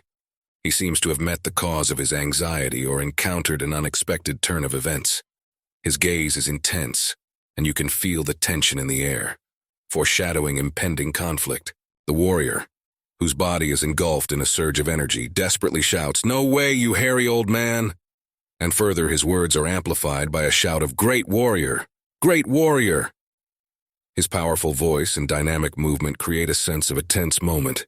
Perhaps before a battle or chase, forces collide in a dramatic confrontation. We see a panorama of a town with traditional roofs of houses spreading out in a wide valley. Everything is calm and measured, as if it were a quiet corner of the world, far from the chaos of battle. The short word, kaifin, suggests the name of a place or the state of mind inherent in that place. People gathered on the streets of the city. One of them, a man in green clothes, seems to be talking to another, older man. Their facial expressions indicate a cheerful mood. Perhaps they are discussing some happy news or sharing a moment of relief after difficulties. The text below the image reads, "The world has been turned upside down." We see a gathering of people, among whom two men stand out, discussing news or important events. The text is about the 2,000 monks of the Northern Blade Association and the 500 masters of martial arts. An alliance of 9 orthodox forces set out to hunt down the 7 kings of the demonic path. This description suggests sweeping events in a world where power and religion intertwine in a complex dance of influence and opposition. A person's hand pointing upward from where a bright light emanates, perhaps a symbol of inspiration or new discovery. The text denotes the beginning of an event that has begun to throw the world into turmoil, hinting at major changes or upcoming upheavals that may affect everyone. Changes his tone to a more somber and mysterious one. A dark figure with burning eyes and bloodstains called the Unseen Destroyer seemed to emerge from the shadows. This image creates a sense of menace and the inevitable clash between light and darkness. The situation escalates. The text reports who killed 528 people from the Northern Blade Association and 127 people from the alliance of the 9 Orthodox forces.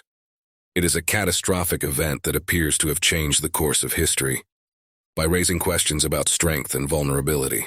Events, showing a face with demonic features, which is described as the appearance of a demonic god. This points to the culmination of some epic story, where the appearance of such a creature is certain to bring about significant changes in the world, order and balance of power in this universe. Of the protagonist, which reads, concentration and a kind of anxiety. A drop of sweat dripped down his face, a sign of tension or perhaps even fear of the challenges ahead. A subtle whisper of ish may indicate his inner struggle or indecision. The hero standing in the midst of the crowd looks alarmed. He asks, "Hey, have you heard about the Sky Destroyer?" This issue seems to cause confusion and anxiety among those around him. Perhaps the destroyer is something threatening and unknown to them. A man with a frightened expression on his face shares a rumor. "I heard that everyone who saw him died," and adds, "and he has a face like the devil." This description reinforces the atmosphere of fear and uncertainty spreading among the population, and makes it clear that the demon god evokes terror even by its mere appearance. A young man screaming, "But Jadik Jung," the second sword Tian Shan, who managed to return alive, said that he was a handsome young master. This testimony adds intrigue to the story and the possibility of a multifaceted understanding of the character of said destroyer, indicating that the story may be more complex than meets the eye. Discussing the situation, one of them suggests, at any rate, the consolidation of the Celestial Investigation Team. It can mean assembling a team or organizing efforts to investigate or confront an impending threat. The main character's figure is seen in the shot, who is somewhat skeptical of what is happening, foreshadowing, "It looks like there's going to be a bloodbath in the world." An ominous figure, possibly a demonic god, with a shout of, "Jaka! Everyone is going to die because of us, G." It is the epitome of power and anger, and his words are a threat to the entire world. Demonic God is already accompanied by the main character saying, "Shut up. I feel like I've just been dragged into a pointless struggle." This shows that he has been drawn into the conflict, perhaps against his will, and his reaction expresses dissatisfaction with this circumstance.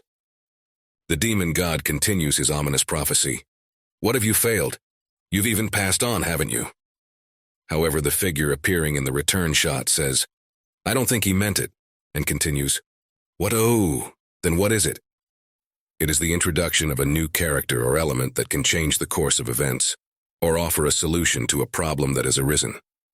The protagonist calls for silence with frustration in his voice. "Enough, you're both too noisy."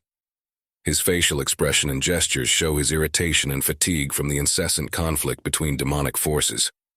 Of the protagonist in thought, he says thoughtfully, Anyway, since that damn spirit wants to kill me in my face." This shows his awareness of the risk and danger that surrounds him. The hero asks a rhetorical question, weighing his options. Should I disguise myself now? He reflects on ways to protect himself and his identity in the midst of increasing chaos. The hero concludes, "Instead of disguising himself, how about you change your impression of yourself?" This implies the possibility of changing his strategy or approach to the situation at hand, which may be the key to his survival and success in this world full of battles and magic. A stately building labeled Neutral Hotel Pavilion.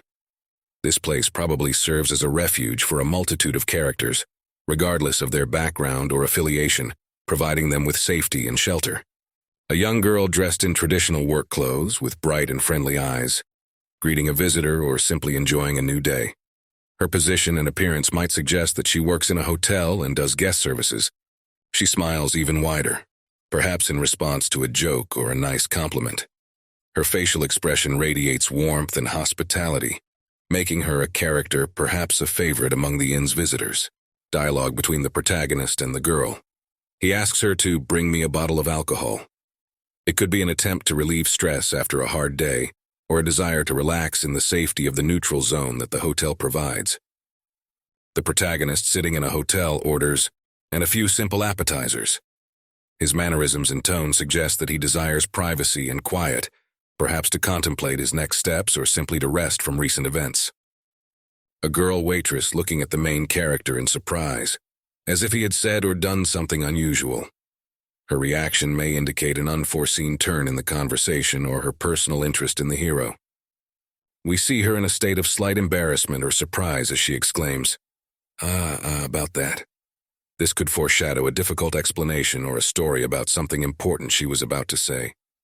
Of the protagonist in Annoyance, he says to himself, "Don't tell me she already knows who I am." This expresses his fears that his true identity or reputation may have been revealed, which could complicate his position at the inn and his future plans. A hotel waitress, with delight and some confusion, says to the protagonist, "Pardon my rudeness, but in 10 years of working as a waitress, this is the first time I've seen such a handsome customer." Her comment may be unexpected and make the hero feel a little awkward, but it also reflects the warm and friendly attitude of the hotel staff. As the waitress responds to the hero's request, Hey, then please wait a second, I'll serve them to you right now." This shows her desire to do her job well and provide a pleasant service. We see a served bottle of elegantly patterned sake and a pair of chopsticks waiting to be used. This image emphasizes the attention to detail and quality of service at the hotel. The protagonist notes thoughtfully, What a pungent odor. It tastes different from the alcohol I drank at the palace." This comment may reflect his knowledge of different types of drinks and shows that he has a certain experience and flavor. The protagonist expresses his bewilderment about the drink by saying, "Though I don't know what alcohol tastes like," and adds, "Maybe it's one of those things that habit makes us simple-mindedly accept." This may indicate his alienated attitude toward alcohol, or his deeper reflection on the habits and influences of his environment, spirit, or sage. Perhaps the embodiment of the drink itself or the inner voice of the hero asking the question, "How are you feeling? Does alcohol from the world taste different?" This suggests that the character is engaging in a dialogue with his own consciousness or sage, which may be a metaphor for inner searching or reflection. You can only see the profile of the protagonist, who seems to be thinking about something important. His gaze is directed into the distance and he is immersed in his thoughts, perhaps reflecting on what he has just heard or on his inner experience. We have a pensive image of the hero looking at the dancing girls in the courtyard. It could symbolize his observational skills or his desire to distract himself from his problems by immersing himself in observing something beautiful and serene, a gold goblet or bowl with finely worked patterns, suggesting its value and possibly symbolic meaning. The text says, "I had many opportunities to try it, but I didn't like it." This may reflect the character's internal attitude towards alcohol, which, although available, is not satisfying. Of the protagonist, who, inhaling the flavor of the drink, reflects on his experience with alcohol. "The only person who brought the drink was my uncle. It's bitter." He remembers the past and shares personal experiences that may reveal his character and past experiences. A character surrounded by glowing silhouettes which may symbolize his thoughts or memories.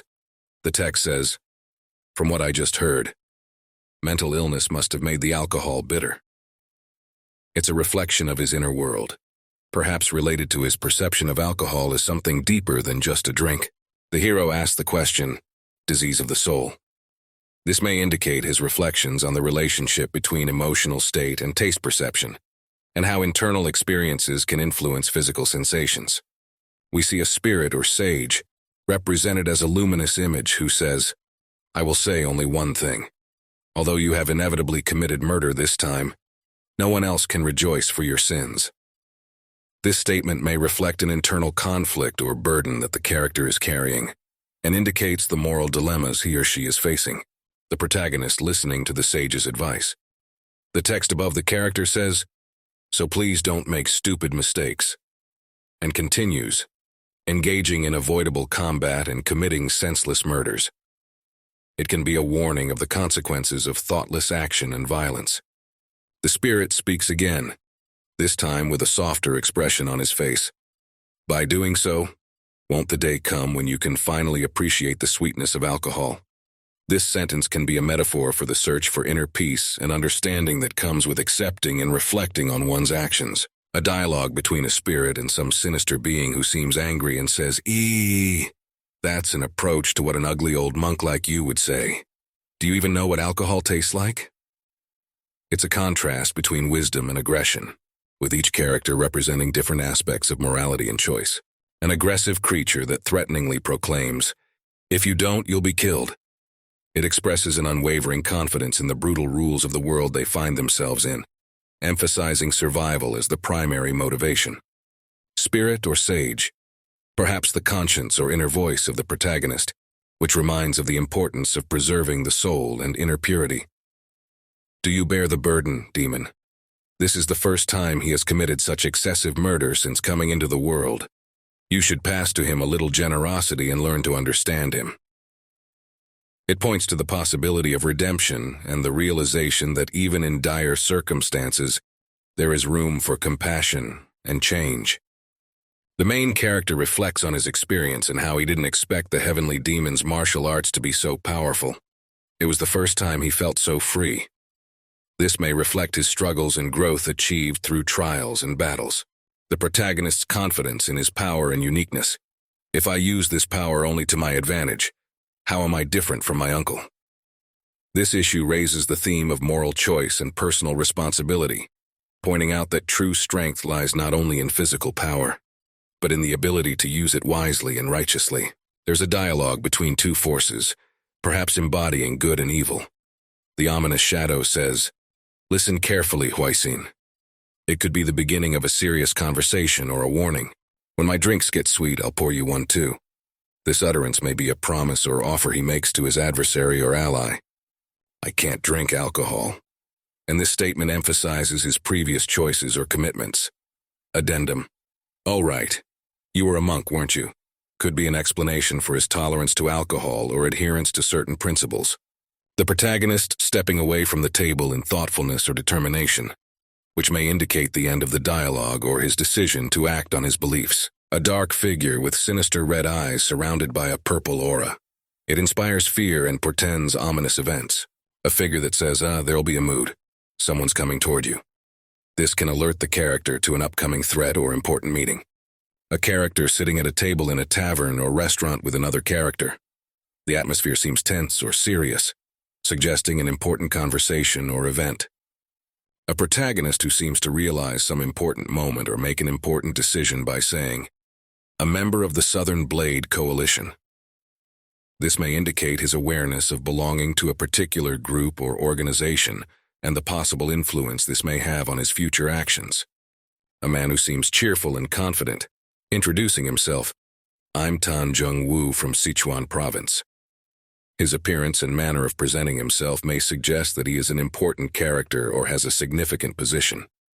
The protagonist's reaction to the name, his questioning look and the repetition of his name, Tan Jung-woo, may indicate recognition or importance of that name to him.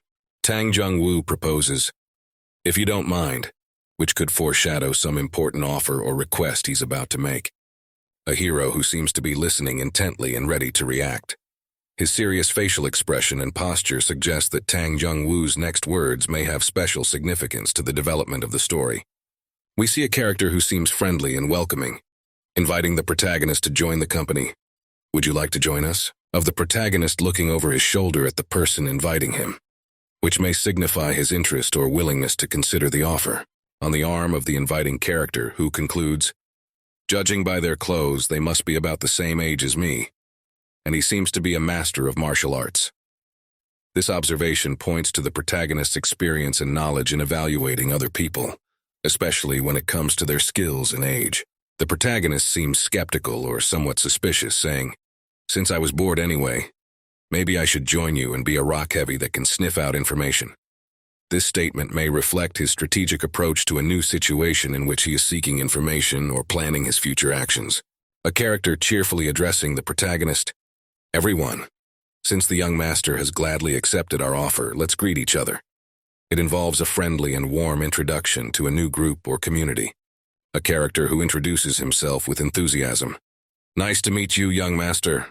I am Namgung Jai-kyun, who has received the honorable title of White Sword Divine Dragon." This expression of pride and dignity reflects his status and confidence in his abilities. Of the protagonist responding to the greeting, but with some caution or skepticism. "Nice to meet you, eh? Look at his moisture." The protagonist's commentary may reflect his or her observation and tendency to evaluate others. Another character vigorously declares, "I am Peng Jung-hoo, the Iron Bloody Fist." This performance emphasizes his fighting spirit and perhaps his willingness to demonstrate his skills. A young woman with pink hair who happily expresses her admiration. I'm Namgung Ian. It's an honor to meet you, young master. He's a pretty strong, quiet guy. Her with a more subdued expression on her face as she says, what's so good that everyone's so excited? It may reflect her bewilderment or suspicion about the general mood of the group. She introduces herself to the group of people sitting around the table. Yes, nice to meet you. I am Murong Jun Geol of the Murong clan. This formal presentation may be important in establishing her status or position in the group. To a man with red hair who seems to draw attention to the importance of understanding and communication. Now, I think we have enough introductions on our part. How about you? It may emphasize the importance of sharing information or discussing plans further. The protagonist expresses his surprise as he addresses the group. Come to think of it, you all look like descendants of criminal fighting clans, I don't know, since you all treat me in a very hospitable manner. As he continues, I'm a student named Star Yan, who wanders here and there. This statement may indicate his humble origins or an intention to conceal his true identity. Demonstrates the dark creature asking, Why'd you take that shitty name Star Yan after Celestial Destroyer? This statement could be a mockery or an attempt to reveal the protagonist's true intentions. Another character with red hair introduces himself. Taking Yan, you say, It's nice to meet you, Mr. Wen. Introducing this character may imply respect or interest in a new member of the group. A character who speculates about his initial expectations and reality. Originally, the Celestial Destroyer thought that these guys, ordinary residents of Murim who were the same age as him. The character's thoughts on the source of the group's power. Unlike the Northern Blade Association and the Southern Blade Coalition, they belonged to a much more powerful force, the Orthodox faction, an emblem that symbolizes the unification of the various clans. Known for its righteous deeds, the League of Five Clans details the League's composition. The famous Namgun clan, the Tang clan from Sichuan, the Yang clan from Yajiang, the An clan from Jinzhou, the famous Murong clan. Character reflects wistfully on his new acquaintances. To summarize, these people were hopeful young men responsible for the future of the Five Clans League. One of the characters with red hair asks the question, But what brings you to this place, to the House of Karjan? He expresses surprise at being in a place that he thought was quite far away from Jian and Jinan. Another character who enthusiastically says, You wouldn't understand even if we told you about it. Something happened in Marima. This cryptic statement may hint at important events that have taken place in their world. The protagonist confirms his affiliation with the organization by saying, And as we've said, we belong to the Orthodox League of the Five Clans. This statement emphasizes his association with the group, which is important in the social structure of Murim. The character shares his reflections. This place, Carrion, could be the headquarters of a ninja sect, but it's also the base of the Northern Blade Association. Shows the protagonist realizing with amazement the meaning of these words. Got it. My God, is this really the base of the Northern Blade Association? He expresses his doubts about how exactly their presence is related to this organization. But what does your meeting here have to do with the fact that this is the base of the Northern Blade Association? The character with the red hair responds emotionally. What do you think? Because the Northern Blade Association has a civil banquet of Orthodox faction representatives. A man in traditional clothing shares his knowledge with a confident smile, saying, how do you think I know that? His boldness and confidence in his own words radiates through his gaze and posture. Behind him hovers a mystical purple mask, like a spirit or protector emphasizing his important discovery or secret knowledge. A young woman with red hair and a bandage is eating concentratedly while a man with similar facial features and the same red hair, apparently her brother, asks with interest, Oh, Hemi, are you going to be rude to a guest? He leans toward her, showing concern and curiosity, his gaze and posture expressing a slight amount of mockery. A man sitting at a table with various dishes spread out on it and says, so. He seems surprised and ponders the situation. perhaps drawing conclusions about the upcoming event. The text in the image alludes to a grand event where all martial artists gather in the House of Kalgan, raising an atmosphere of anticipation and expectation. Young seems surprised or shocked, saying, "Aha." Her facial expression and posture convey a sudden realization or reaction to the news she has just heard. The man next to her looks on with concern and bewilderment, which adds to the drama and emphasizes the importance of the moment they are both experiencing. A man with his eyes closed and a smile on his face appears smug or cheerful. He admits his surprise at the world, saying, "I didn't realize the world of Murama was so easily divided into different factions." His flippant attitude toward the complex political structure of the Murama world may reflect either his naivety or his deep understanding of that system.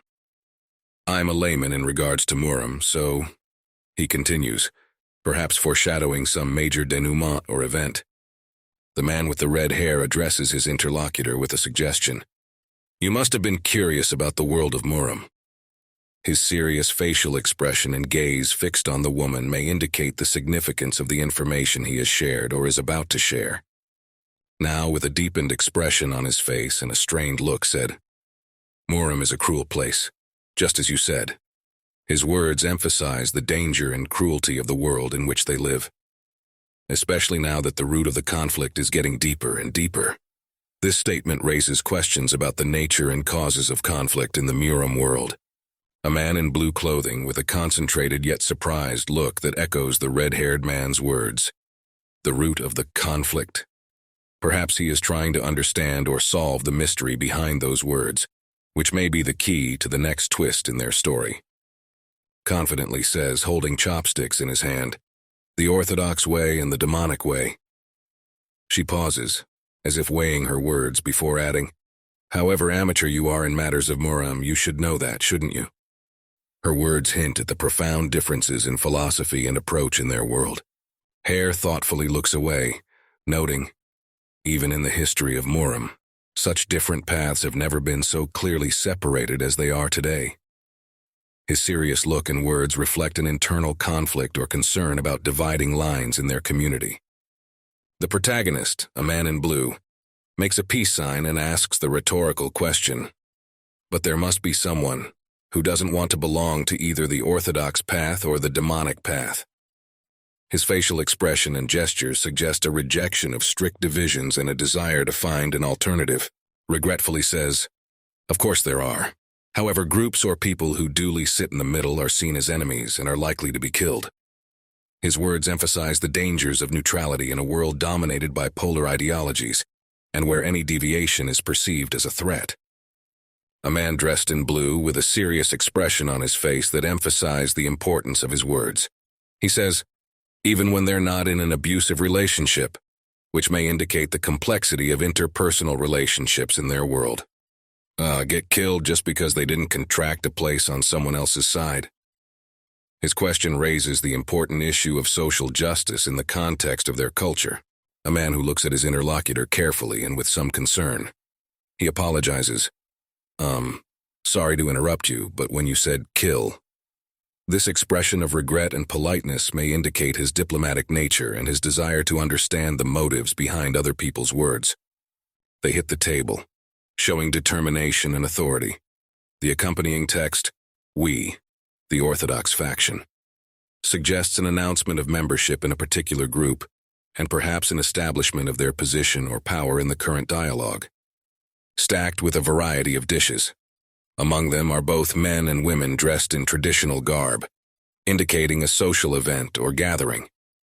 The style of clothing and appearance of the characters, as well as the setting, indicate a historical or fantasy setting. "I too belong to the Orthodox faction."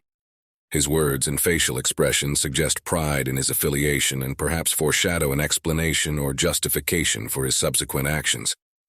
"So you might think I'm only flattering you."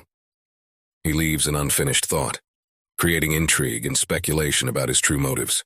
A man with red hair who seems to object or argue, saying, "But I don't think the Orthodox faction suppressing the demonic path." His determined posture and emotional expression suggest deep convictions and possible conflict between different factions or ideologies. It's the only way to preserve the morality of Muram. His words express confidence in his own right and the importance of preserving traditional values. A man in blue, possibly the same character as in the previous shots, with a surprised or concerned look. A purple mask floats in front of him, emanating energy or magic, which may symbolize an inner strength or hidden secret related to his character or current events in the story. Surrounded by flames, with one bright red eye, Mask issues a statement saying, "Ho, turn of events." The text around the mask speaks of a guy who may be the hope of the night emanating from a drop of blood, and makes a suggestion of his potential for orthodox faction, which may indicate mystical or occult elements in the story, both with red hair, probably brother and sister. The man says, "Big brother, you shouldn't talk like that in front of so many people." His expression is serious, and he seems to be making an observation about the need for etiquette or delicacy in public discussions. A woman covering her mouth with her hand looks embarrassed or puzzled, which may indicate her unwillingness to create conflict or misunderstandings. As in the previous shots, with a focused and slightly concerned look of reflection. He may be a hopeful Panosha from the drop of the night of the drop, but right now, his opinion has no sway. This indicates some degree of helplessness or invisibility of the character in the context of the current political or social situation. He's right, but it's unrealistic. His words may express a recognition of truth, but at the same time, a lack of hope for change. With mouth wide open, expresses emotion, perhaps in response to a previous utterance. He says, he's worth watching closely. This may indicate his interest in another character, and an assumption that this character plays a key role, or has potential worth scrutinizing. So the situation in Marama is very complicated. I learned a lot of new things. His relaxed gesture and facial expression express enthusiasm, and perhaps newly acquired knowledge of the complex political or social situation in Muram. That's right. Everyone's circumstances are different, young master. The red-haired woman answers him, emphasizing the importance of individual experience and perspective, addressing someone off-camera, with seriousness and perhaps a huff. "You seem to be very interested in Muram." She leans forward, emphasizing her words and showing her interest in continuing the conversation. "So please speak up. Is there anything else you're interested in?" Her words suggest a willingness to discuss additional issues or topics. With eyes closed and a smile, makes the peace sign. His words, then it may sound a little presumptuous, foreshadow some provocative or confident bid for knowledge or position. But who is the strongest in Jianghu right now? He asks a question that perhaps relates to hierarchy of power or status in the Marama, where the man seems to address the man in blue with surprise or doubt. "Oh, did I make a mistake?" He asks a question that may indicate a misunderstanding or misinterpretation of something. His question, "This is a sensitive issue," may imply that the topic is sensitive or potentially conflictual. A man with red hair, confidently addressing another character, says, "Ha ha, it's okay you're asking who's the strongest." His smile and confident hand gesture emphasize his ease and perhaps authority on the subject at hand. "I'm not sure in spite of Leather Ransist of the opinions," he continues, which may indicate uncertainty or diversity of opinion on the matter. Shows a man in blue laughing with his eyes closed, while a purple mask, perhaps representing some secret power or influence, hovers beside him. "Aha, I get it," he says, which may express his realization or understanding of something significant that was just discussed. Reveals a majestic landscape of mountains surrounded by mist. The text above the scenery reads, "But Jianghu is huge, and there are many undiscovered high-class martial artists." This statement suggests a vast and mysterious world full of craftsmen and hidden talents. We see a close-up of the face of a woman with red hair, possibly the same face as in the first image, with a serious and focused look. This frame may express her determination or attention to the topic at hand, says with a confident and slightly wistful expression. Could show up whenever and wherever. This statement can refer to the possibility of someone or something suddenly appearing in the world where they are. The man looks surprised and thoughtful as he asks the question. Then, by chance, how about Master Huineng, the sixth ancestor of Shaolin? This question may indicate a sudden thought or idea related to a historical or significant character in their culture. Answering the question with some surprise. Pardon me, Master Huainen. His reaction may express bewilderment or surprise at the name. He adds, it's hard to say, because he lived 700 years ago. This clarification provides historical context and demonstrates that the character under discussion belongs to the distant past. The man in blue expresses understanding, perhaps about the time frame or historical significance of what is being discussed. He says, I understand. Amitabha. This phrase can be a form of respect or recognition of something important related to a religious or spiritual context.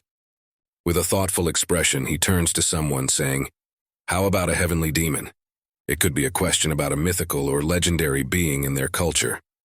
Looking surprised, repeats the question, heavenly demon, and asks, why is he asking that?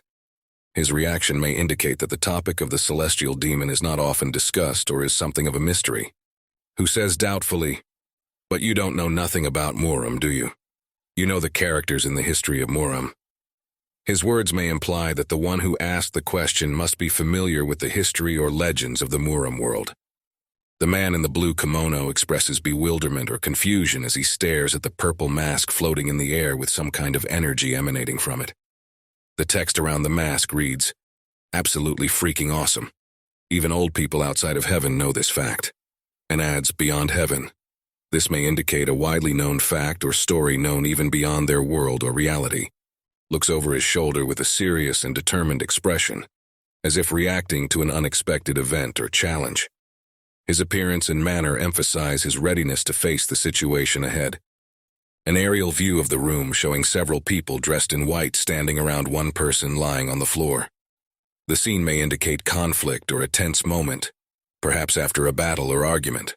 Dressed in traditional robes, who addresses someone with apparent anger and threatens, how dare you think you can run away from us? His attention and emotional intensity suggest that he is in a position of power or control. With terror and despair on his face, he begs for mercy, saying, please spare my life. Her gaze and gestures indicate extreme distress and fear in the face of threats to her life.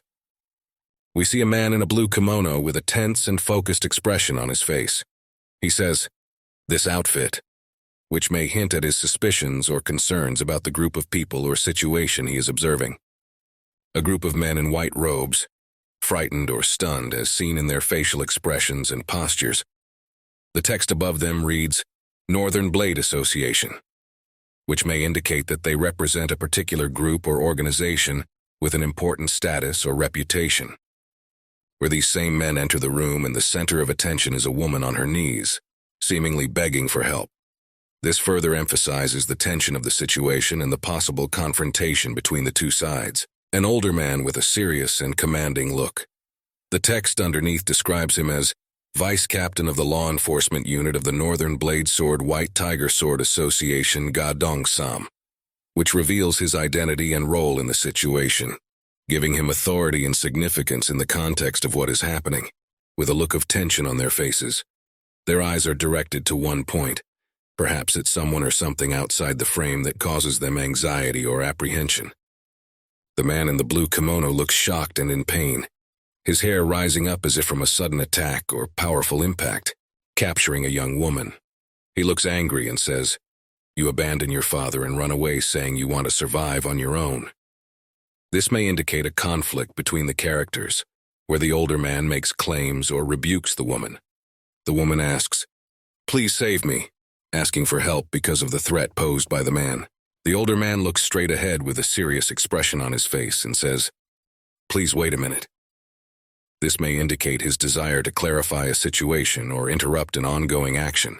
We see the back of a man in traditional clothing facing some powerful influence or force that manifests itself as a bright stream of light. The woman with red hair makes a decisive gesture or movement, perhaps fending off an attack or using her strength. Shows a wide view of a scene where this woman stands in front of a group of men in traditional dress who seem stunned or put off by the power of her actions. Of a woman with red hair, expressing determination and perhaps defiance. She asks rhetorically, How can martial arts masters from orthodox sects comfort such a helpless girl? Her words and facial expressions may reflect her bewilderment or criticism of other characters' actions or values. A man with an energetic expression says, "Ah, even if you're from the Northern Blade Association, this has gone too far." His expression and gestures express indignation or protest. An older man, possibly the same one who had acted earlier as vice captain, turns to someone with a threat saying, "To think you dare to poke your nose into the affairs of our Northern Blade Association." His posture and manner express power and dominance. The woman with red hair responds vigorously, "Perhaps you can scare others with the name of the Northern Blade Association." Her determination and gestures show that she is not afraid and is ready to face the threat. "But with me, Namgung Hemi, that will never work." Her words emphasize her courage and defiance. A group of men are discussing the situation, and one of them exclaims in surprise, "E Namgun Hemi, so she is the daughter of the eternal sky divine sword." This revelation can change other characters' perception of her character and emphasizes her importance in their world. An older man with a serious and determined expression on his face. His gaze is directed in the distance and he seems full of determination. The man continues his speech by saying, "Deeds. Don't interfere in the affairs of other sects. That's the unwritten rule of Sei." This statement emphasizes his belief in following unspoken rules or codes of conduct. A woman with red hair who declares with confidence and determination, "I'm not stupid enough not to know that." Her expression and posture express confidence and self-respect. The woman looks over her shoulder with a serious and focused look as she continues. However, not this one turning a blind eye to something that has a breezy feel to it in a firm order.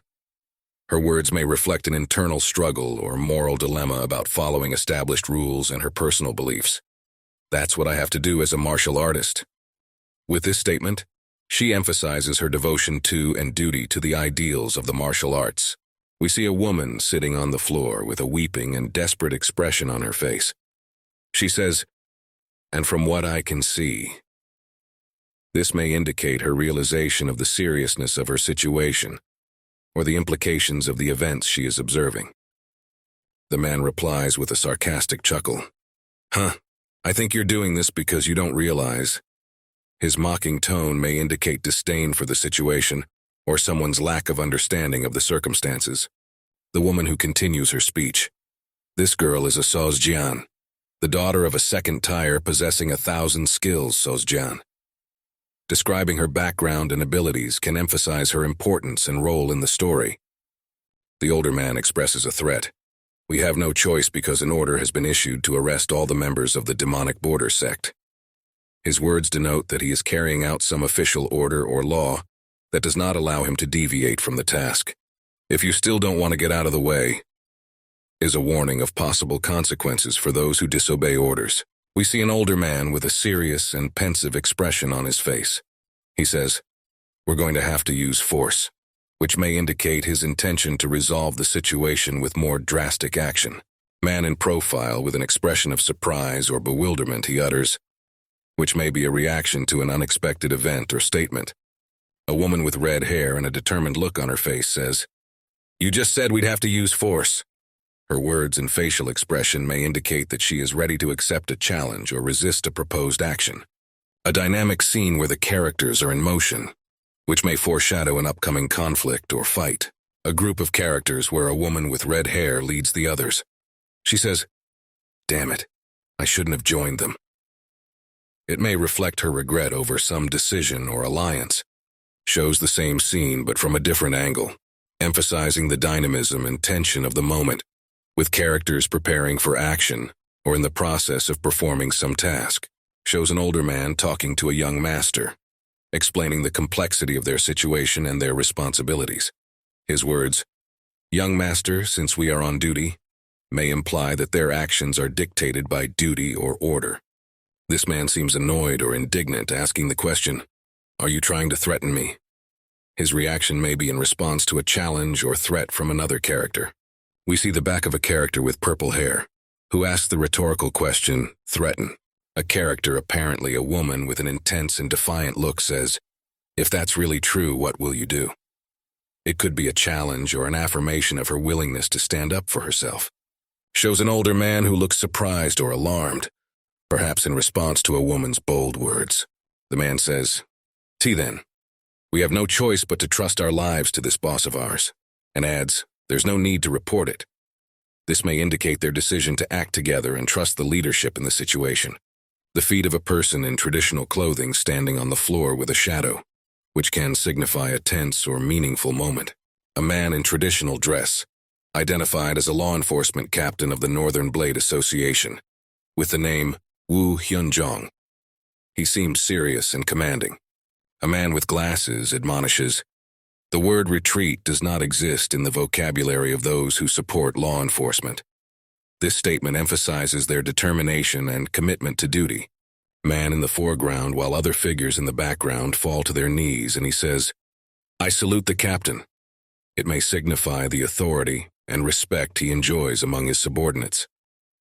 We see a man with a serious face against a demon-like figure with red eyes and a purple light around him. The man pronounces, "What the?" which can be a reaction to an unexpected appearance or event. A woman with a pensive and calm expression standing against a background of green glow, which may symbolize magical power or inner strength of the character. The man presumably addresses the young craftsman with the question, "Don't you think you're stepping over the line?" This expression may imply that he feels as if someone is overstepping his authority or acting inappropriately. A woman with red hair and a surprised look on her face saying, "What?" This is probably her response to something unexpected or an accusation against her. Standing before an unseen enemy, a man in traditional robes remarks grimly, "If the leader of the Five Clans Alliance finds out about this." His words hang in the air, full of unspoken threats and dire consequences. The image of another man, perhaps a leader or sage, appears before us, about to dispel the shadows of uncertainty that hover around the situation. His words touch on the long history and traditions that have informed their actions for centuries.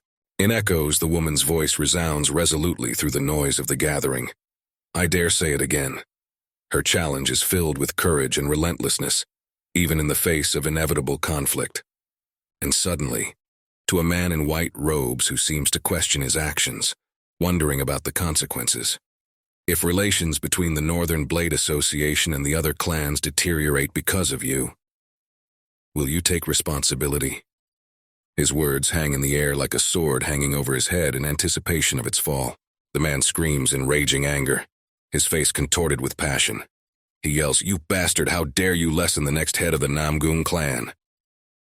With his words and angry expression, he expresses deep resentment and readiness for a fight. His fist is clenched in anger, and he seems ready to move from words to action right now. Contrasting scene where another man with closed eyes and an ironic smile pronounces, "If my memory serves me correctly, you are supposed to be a descendant of the Ren clan." His calmness and mocking tone emphasize the arrogance and confidence in his superiority that he displays to his opponent. The same man continues his speech, this time with a touch of condescension. "Given your age and status." He pauses, reinforcing his superiority with words that seem to teach the young, but his gaze and facial expression betray a hidden meaning that may be ironic or even dismissive. Brings us back to the first man, his face contorted with disbelief and confusion. He pronounces, "That bastard," and his irritation reaches a climax when he realizes that his own position and authority has been undermined by his rival's words. A man in a white kimono and with a sword on his belt gives orders to the people around him, standing in a semicircle, probably guards or servants. He says, "Order the members of the law enforcement squad surrounding this place not to let anyone outside from now on. Yes, sir," emphasizing his authority and control over the situation. His determined look and sword-commanding gesture indicate that he holds a high position and has the power to give orders. He asks a question of his interlocutor who stands before him, full of self-assurance. "What will you do now?" His gaze is cold and defiant, and he clearly expects an answer that will change the course of their interaction. The one to whom the question had been asked responded with unexpected deference and respect, tilting his head in concession and saying, "Young master, sir," emphasizing the complexity of their relationship, where pride and respect meet in an unpredictable struggle for dominance. That insolent, Began these traditions from the offspring of the brightest were water-skinned. Why aren't you a ghoul now? Aren't you a creative destroyer? Which may indicate a character's internal dialogue or thoughts when faced with a new unexpected threat or betrayal. One tells the other that the latter's powers of judgment and special skills will invariably be hidden. In response, one hears the statement about not wanting eternal life, and that you can't just shut everything down to death so you don't end up alone. This moment conveys a sense of despair and fear of loneliness, which unequivocally indicates the character's inner turmoil. We see a mysterious glowing creature offering to use his martial arts. This proposal sounds like a promise of new possibilities and power that could change the course of events. The intriguing question, "Why don't you use my martial arts?" leaves room for speculation as to who this creature is and what the cost of such assistance would be. One of them, apparently a teacher or mentor, asks what the young master is going to do. The atmosphere of tension and anticipation of the decisive moment is in the air, and we feel that the decision to be made will have important consequences. A clenched fist that seems to express readiness for action or defense. The text, "Leave this girl to us," suggests a defense or demand, and we can imagine there is a story of rescue or confrontation behind it. This moment is the culmination of the preceding tension, and makes it clear that the main characters are ready for decisive action. A character with a determined and emotional expression, who states that if no one can protect the girl, they have taken it upon themselves to protect her, and watch the events unfold. It is an expression of determination and defense that emphasizes his willingness to act for a noble cause. Face with ominous red eyes, which creates an atmosphere of menace or powerful force. This image can symbolize internal conflict or approaching danger, which adds elements of tension and uncertainty to the story. A character with an expression of surprise or confusion, as if he or she has encountered an unexpected event, or has revised his or her opinion in light of new circumstances. This change in emotion may reflect a fast-paced situation in which the characters are constantly facing new challenges. A character with a serious face makes a remark about the hostile facial expression another character displays when he wants to kill. This observation emphasizes the gravity of the moment and perhaps indicates an internal struggle or impending confrontation. A character full of anger and determination, with pronounced green eyes and teeth bared in rage. He reprimands someone for carrying a channel halo on their shoulders, yet being completely ignorant of how the world works, and challenges them to try and take it away. This moment emphasizes the conflict between deep beliefs and a superficial perception of reality. Movement and dynamics. Two characters, one with red hair, rush into battle, ready to defend or attack. This scene is filled with activity and anticipation of a clash, which may foreshadow a tumultuous development. Characters with a sword raised upwards, surrounded by a green glow, which can symbolize magical power or fighting spirit. His facial expression and red eyes suggest focus and power, suggesting an important moment in a battle or trial. A character with red hair and profile, with a serious and concentrated look. He appears to be preparing a response or contemplating an upcoming action, which creates a sense of accumulated tension and impending resolution of the situation. We see the profile of a man whose face is illuminated by green light. He is smirking and, to all appearances, ready for some action or feeling satisfied with the current development of the situation. His self-confidence and self-assurance are emphasized by words that speak of the unbearability of seeing the arrogant face of a young craftsman from a wealthy home.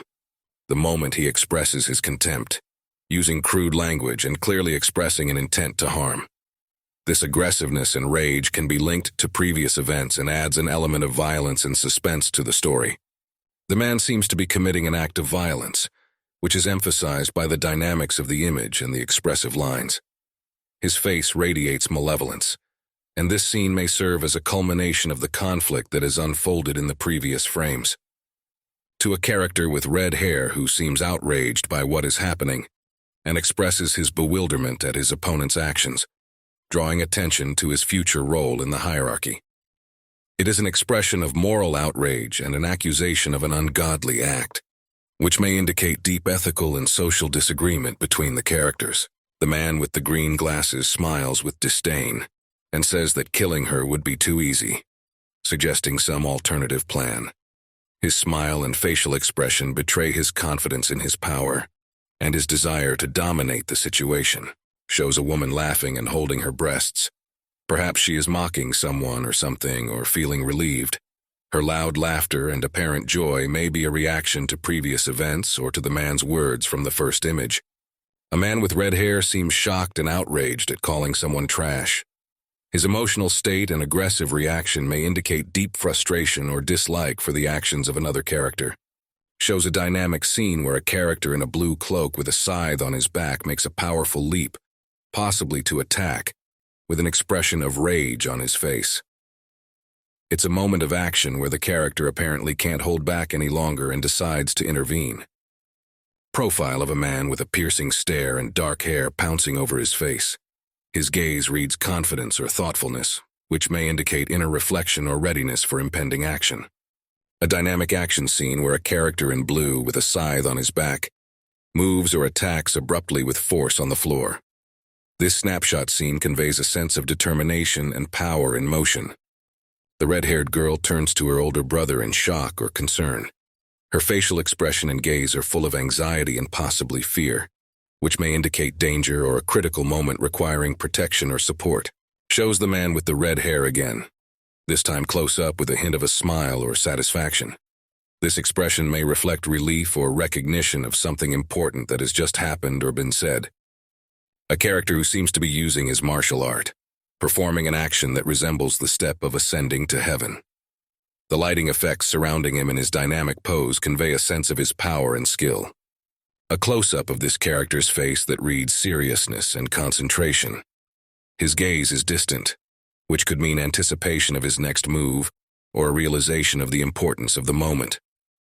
A man with a pained expression holding his throat and letting out a scream. It may be a response to an unexpected attack or a blow, reflecting a moment of defeat or shock.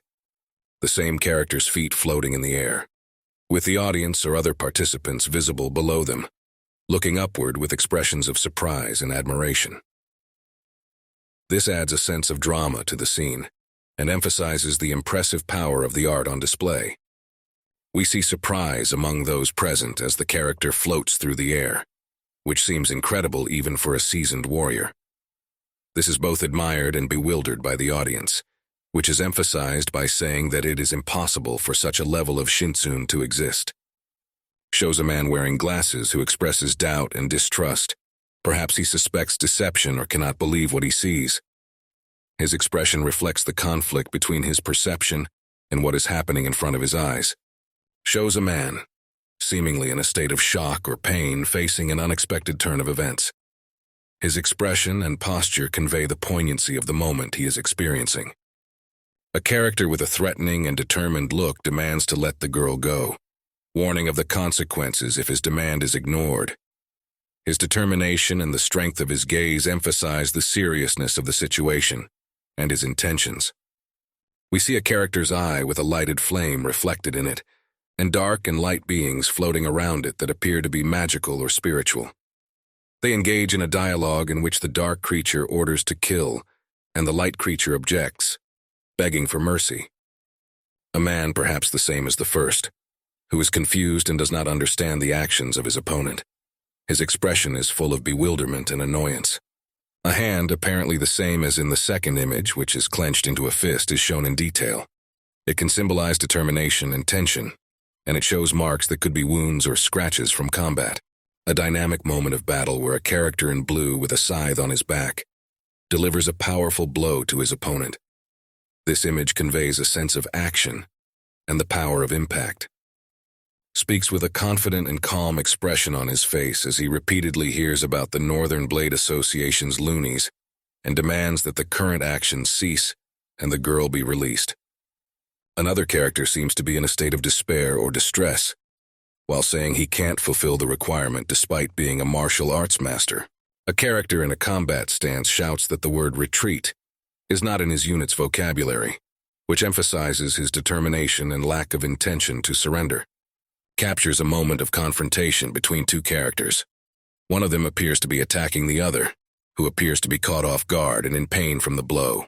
Wearing a blue kimono makes a powerful punch that is accompanied by a visual effect of an explosion.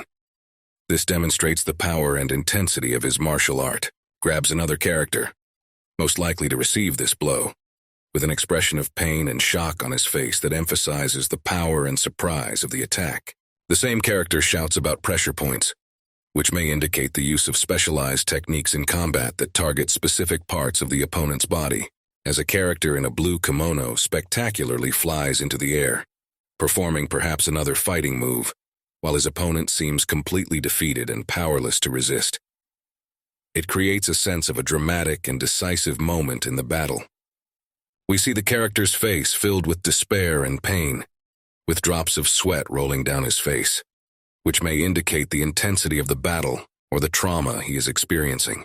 A character who looks confident and determined, warning of the next blow he intends to strike if his conditions are not met. Shows a man in a rage, probably a member of law enforcement ready to act to restore order. The same character is seen, apparently looking at a group of people in the distance, who are possibly reinforcements or spectators of the ongoing fight. It can be the moment before a new stage of conflict begins, or the next stage in a battle. We see the character standing in a confident pose, with a serious expression on his face, as if he is concentrating before an important moment or preparing for the next action.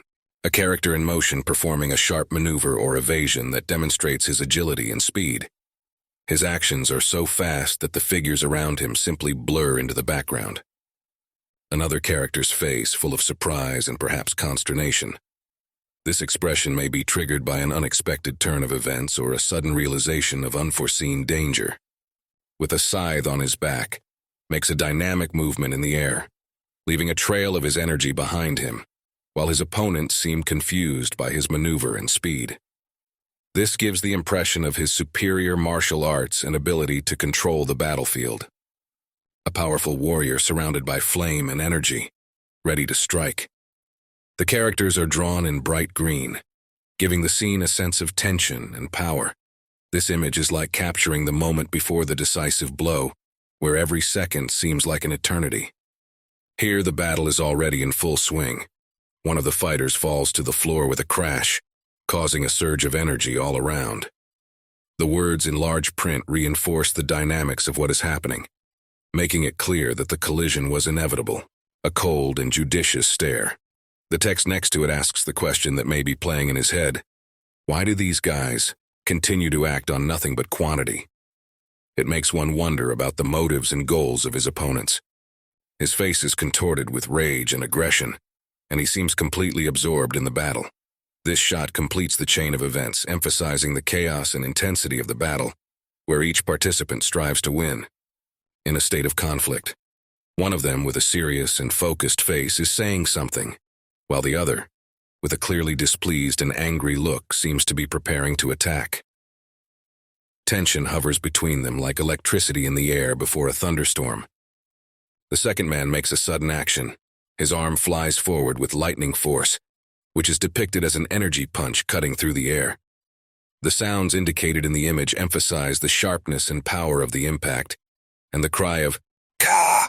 completes the picture of the suddenness and intensity of what is happening. A third character in white clothing flies into the air, swept up by a sudden flow of dark energy.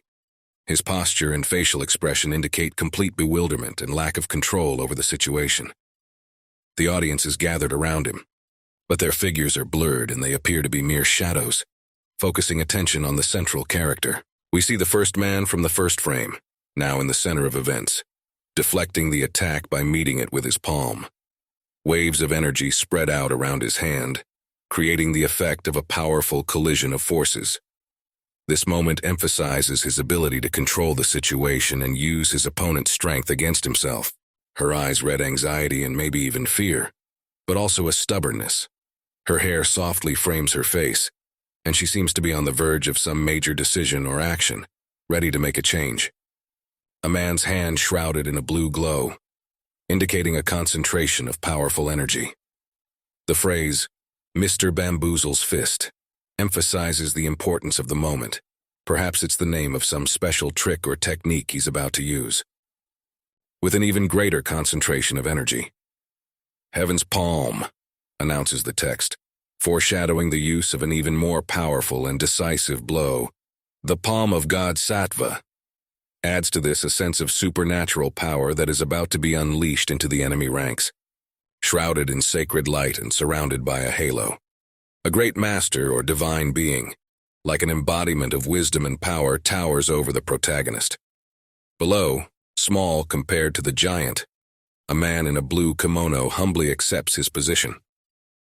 This is all the supreme greatness of the Shaolin technique, the text reads, encapsulating this moment in the framework of an ancient and powerful tradition. We see a man with a face contorted with anger, a bright fire of rage in his eyes. He screams as if expressing the full force of his indignation, and that "Yeek" sounds like a challenge or a last hurl before a battle. In the full glory of his power, with fists ready to strike and body curved in dynamic motion, it looks like he's about to deliver a decisive blow that should turn the tide of the battle. The face is close up, eyes closed, and the face reflects the calmness and concentration so contrasting to the previous image. Maybe it's the moment of inner focus before the decisive blow, where every second freezes. He is shown in perfect harmony with his own power and his surroundings. Light and energy emanate from him, as if he has reached some new stage in his art, and is ready to showcase his skills in the face of any challenge. A man in a fighting stance, his arms stretched forward, lightning bolts shooting from his fingers. Apparently he performs a powerful punch accompanied by glow and flashes of light, indicating a huge concentration of energy. He falls head first, his body enveloped in a flame of energy that seems to rush to the ground with him. Could be part of the technique or a brutal fall after repelling an attack, allowing us to appreciate the full scope of events. He directs his power into the ground, creating a bright blast of light around him that looks like an energy wave coming from the point of impact. The white-clothed man looks on in amazement and admiration. Her face reflects surprise and disbelief, and she utters, "This is undoubtedly the supreme indestructible palm," thus asserting the greatness and power of the technique being demonstrated. A man in a blue kimono standing in the middle of the square, surrounded by defeated enemies. It's like he's a hero after a battle, and the text around him states that he is truly a martial artist who has studied all 72 supreme Shaolin techniques, suggesting his high level of skill and knowledge. Two women, one of whom asks the other anxiously, "Are you okay?" The answer, "Yes," sounds weak and unsure, which may indicate her injuries or shock after the contraction. With long hair lying on the floor with despair in his eyes, his expression speaks of defeat, of not being able to believe what has happened, that his power has been overcome. Leaning over a downed woman saying something important to her, his words, "Listen carefully because I'm only going to say this once," foreshadow a serious and significant message, perhaps a clue to unraveling events or imparting knowledge. And the phrase, "MK sound transmission," heightens the drama of the moment, making it clear that these are not just words, but something more powerful and intimate. The man in the blue kimono speaks with confidence and determination, his gaze penetrating. Orders to all named detachments of the right order to stand down immediately and stop this matter immediately. His words suggest power and the need to stop some conflict or action. He's not just a warrior, but a wielder of power, able to command. A man with long hair lying on the floor. He seems confused and in pain, as if he can't understand what has happened. "I'm going to make you experience pain not only experienced before. Do you understand?" The words of the man in the blue kimono sound like a warning or a lesson he intends to teach. The man in blue, but already turned his back on his defeated foe. "All right then." His words imply the completion of some stage or agreement to the terms that have been proposed to him. A group of people watching in amazement and shock. Among them are a red-haired man and a pink-haired woman, their faces reflecting bewilderment and perhaps even fear in the face of the unknown that now surrounds them. Where a man in a blue kimono stands over a defeated enemy, with people gathered around him in shock at what is happening. His dominant stance and the silent word, "Damn," in the air emphasize the seriousness of the moment and its emotional weight. Man, with tears in his eyes and fury in his voice, seems to address someone with the question or reproach, "Am I overdoing it?" This may indicate regret or awareness of the consequences of his actions. In a lighter mood, perhaps after diffusing the situation, with a smile he says, "Well, I think we should leave it alone and start cleaning up the store right now.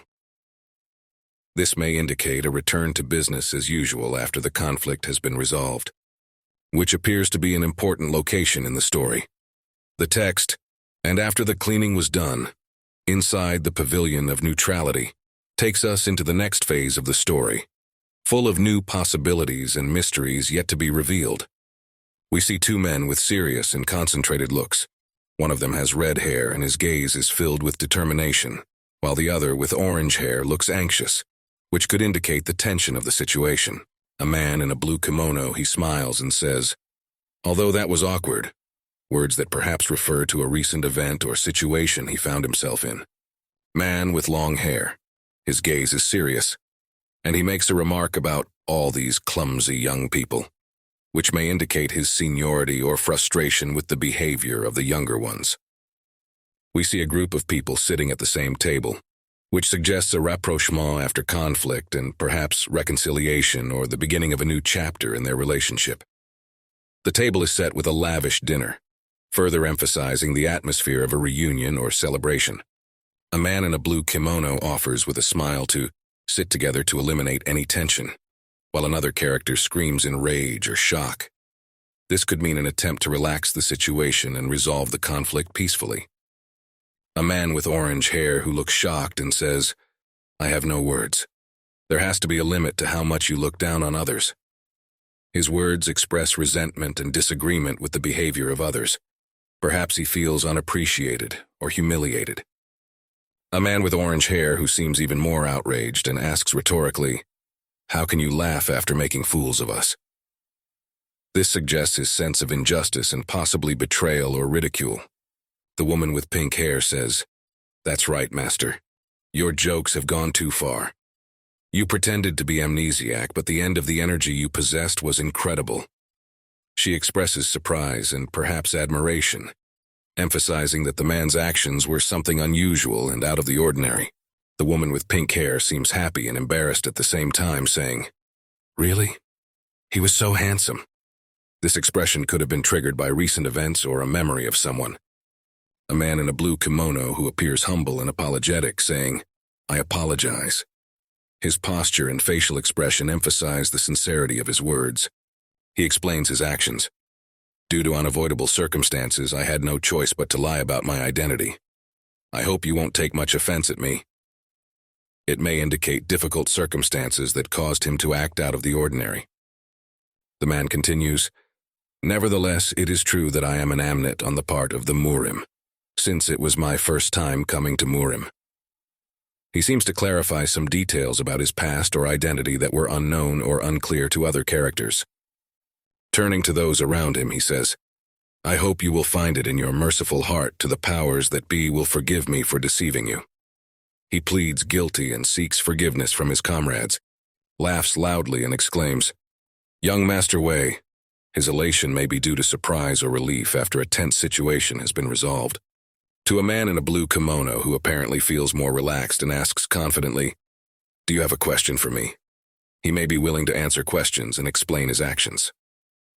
The woman with pink hair expresses her feelings seriously. "I don't want to get attached to what was in the past and ruin new acquaintances."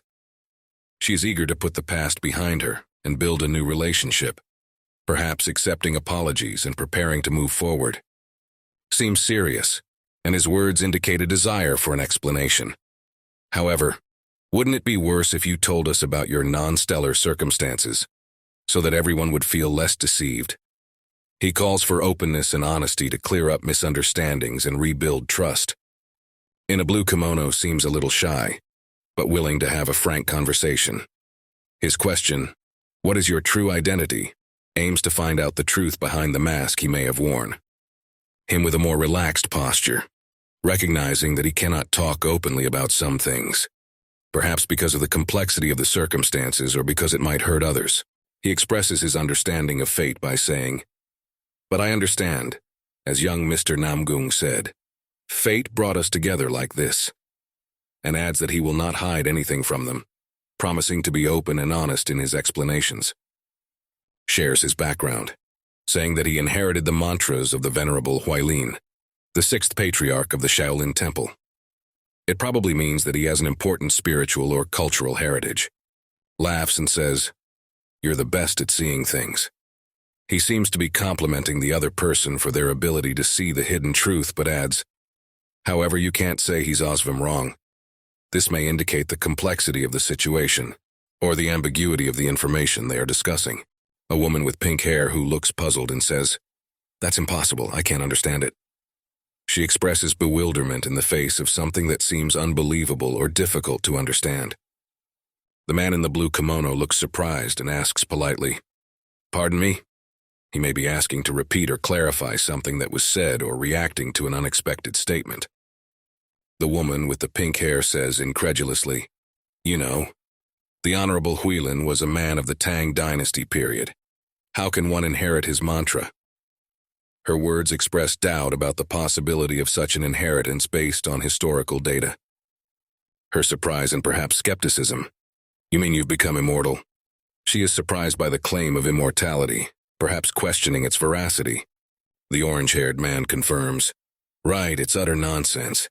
He seems to agree with her skepticism and also finds the stories told implausible. A figure who sarcastically says, "Kekeke, who now? I don't think your daughter is a slave." This may indicate an inner conflict or split personality in the character, perhaps caused by past events or inner demons. The kimono with a smile and closed eyes says, "I realize my explanation was untenable. Of course, I haven't met him in person." He seems to realize that his previous statement sounded implausible. A young woman in a green kimono looks into the distance with wonder and excitement, which may indicate her encounter with an unexpected discovery or the beginning of a new adventure. Shows her at the entrance to an abandoned cave, which heightens the sense of mystery and the possibility of discovering something long forgotten or hidden from the world. A book surrounded by a glow with the text, "I accidentally found his footprints and writings. After that, I went to the cave every day." These words could mean that he found something of value that led him to revisit a place full of ancient knowledge or power. A man in a blue kimono, surrounded by a water vortex, recounts his experience. "It was not easy for me to understand the texts, but..." This suggests that he spent a lot of time trying to unravel the ancient scriptures. Shows the same man performing a powerful water spell, which may indicate his success in mastering ancient techniques. He continues, "Despite some shortcomings, I was able to fulfill his legacy." He admits that despite the challenges, he has been able to achieve significant success in his endeavor. The woman with pink hair expresses her understanding. I understand. Since I've personally seen him do it, I can't disbelieve him." She recognizes his skill and believes his story, apparently due to personal testimony of his abilities. A woman with pink hair with a smile and a raised finger looks delighted and says, "Seriously, you have truly become the beneficiary of an incredibly fortunate acquaintance." It could mean she is evaluating someone else's good fortune or sudden success.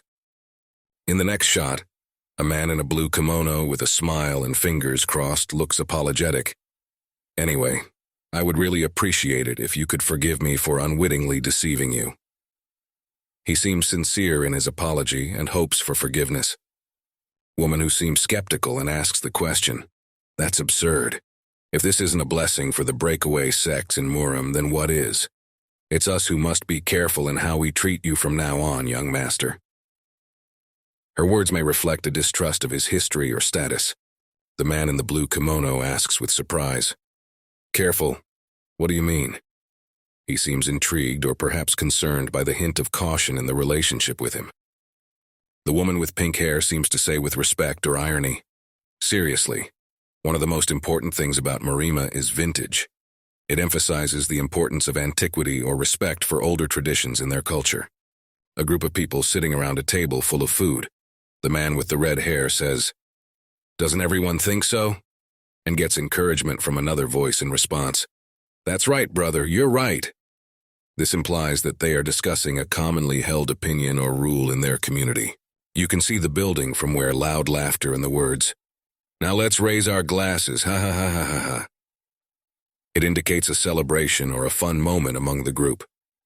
Shot of a man in a blue kimono, with surprise and disappointment on his face, thinking, "Damn, why am I drinking with these kami?"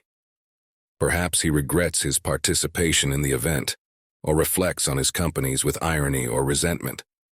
A man with an expression of frustration and possibly surprise on his face hears the words, "Hey, calm down. What are you so upset about?" It may indicate another character's attempt to comfort him or call for calm in response to some concern or conflict. A man in a blue kimono, seemingly joking or not taking everything going on seriously, with a smile and manner that may seem inappropriate to the setting or the seriousness of the moment, continues in the same jocular manner. Get out if you want to spoil the mood. And you also know what happens if you carelessly voice your opinion, right? He can warn another character of the possible consequences of his words or actions. A man deep in thought. He's using the numerical cultivation technique of the Yang lineage. To think that he could enter our transcendent technique so easily. He reflects on the talents or abilities of another, perhaps with wonder or admiration at their ability to master complex techniques. Appears to address another character jokingly, perhaps calling him Great Warrior Wu, and eliciting his reaction of surprise or shock, as expressed through his exclamation of, The man in the blue kimono smiles confidently, saying, "There won't be any other mishaps after this, right?" It may hint that a previous incident should resolve any misunderstandings or disputes. Looks more serious and says, "Oh, certainly. I assure you, sir, there will be nothing of the sort." It could be his promise to avoid similar situations in the future, or an attempt to appease another character. Laughing says, "Then I think it's best for you to leave now, Great Warrior Wu. You still need to treat your injuries." And adds, "Thank you so much for your concern."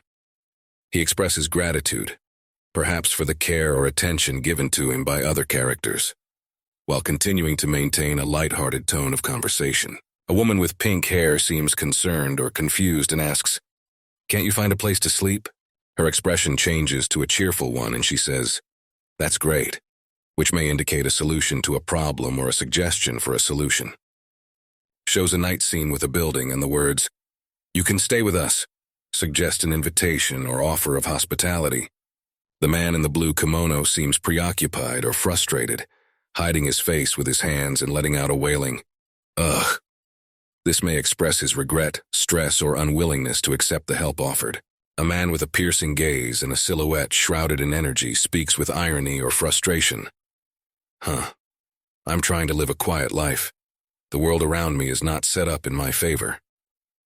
It reflects his desire for a peaceful life that conflicts with external circumstances. The man with strength and confidence in his words continues, "I owe a lot to you this time, Husen." It expresses gratitude or acknowledgement of a debt owed to another character. His pensive face with the caption, "What a hectic day," which emphasizes his sense of being overwhelmed or stressed by the day's events.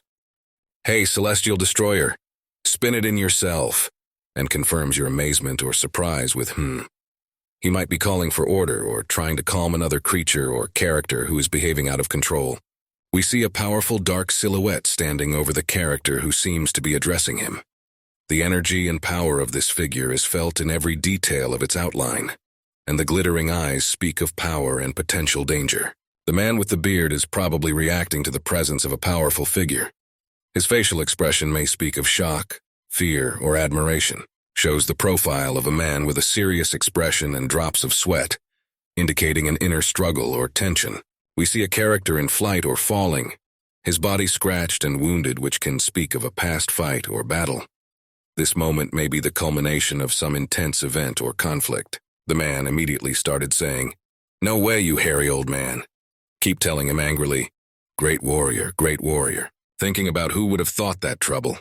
We'll follow him all the way here. The man immediately shouted for the great warrior to please accept him as an apprentice, and to which the other in turn did not understand what he was talking about.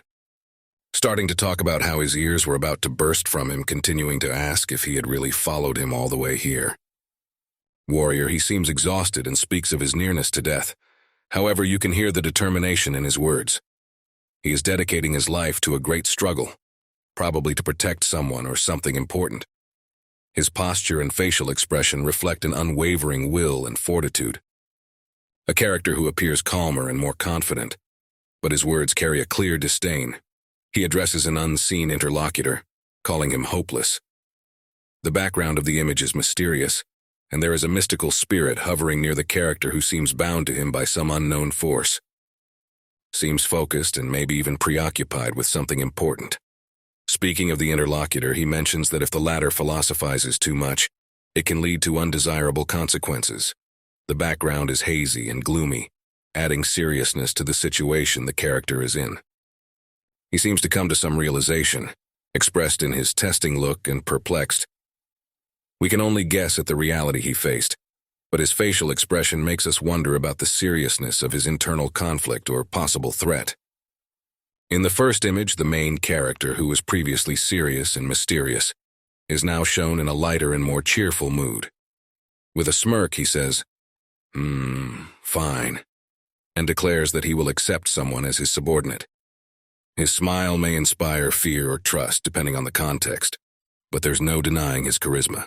Next, we are transported to a completely different setting, with a view of snow-capped mountains in front of us.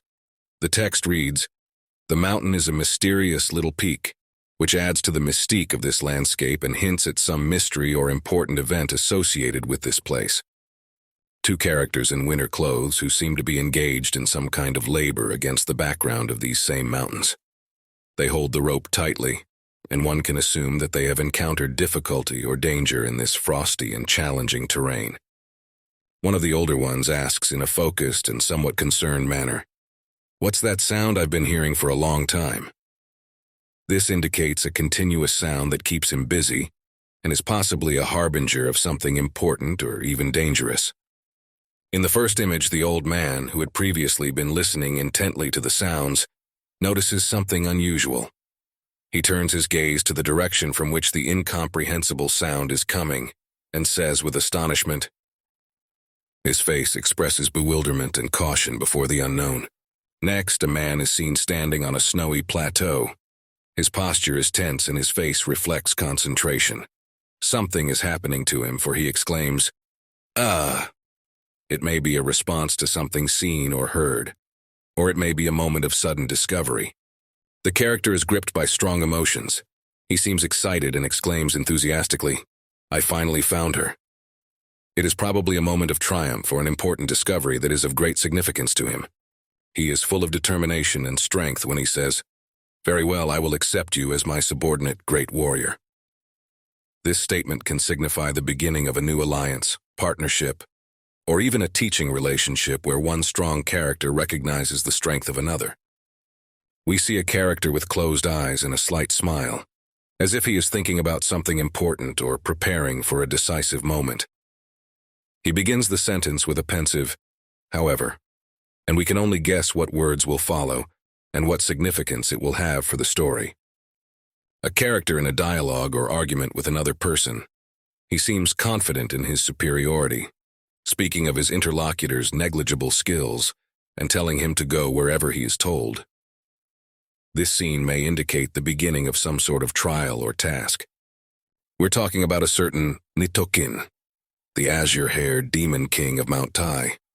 Here, the characters are in a situation that requires following orders and enlisting masters to confront a powerful enemy, which adds tension to the setting.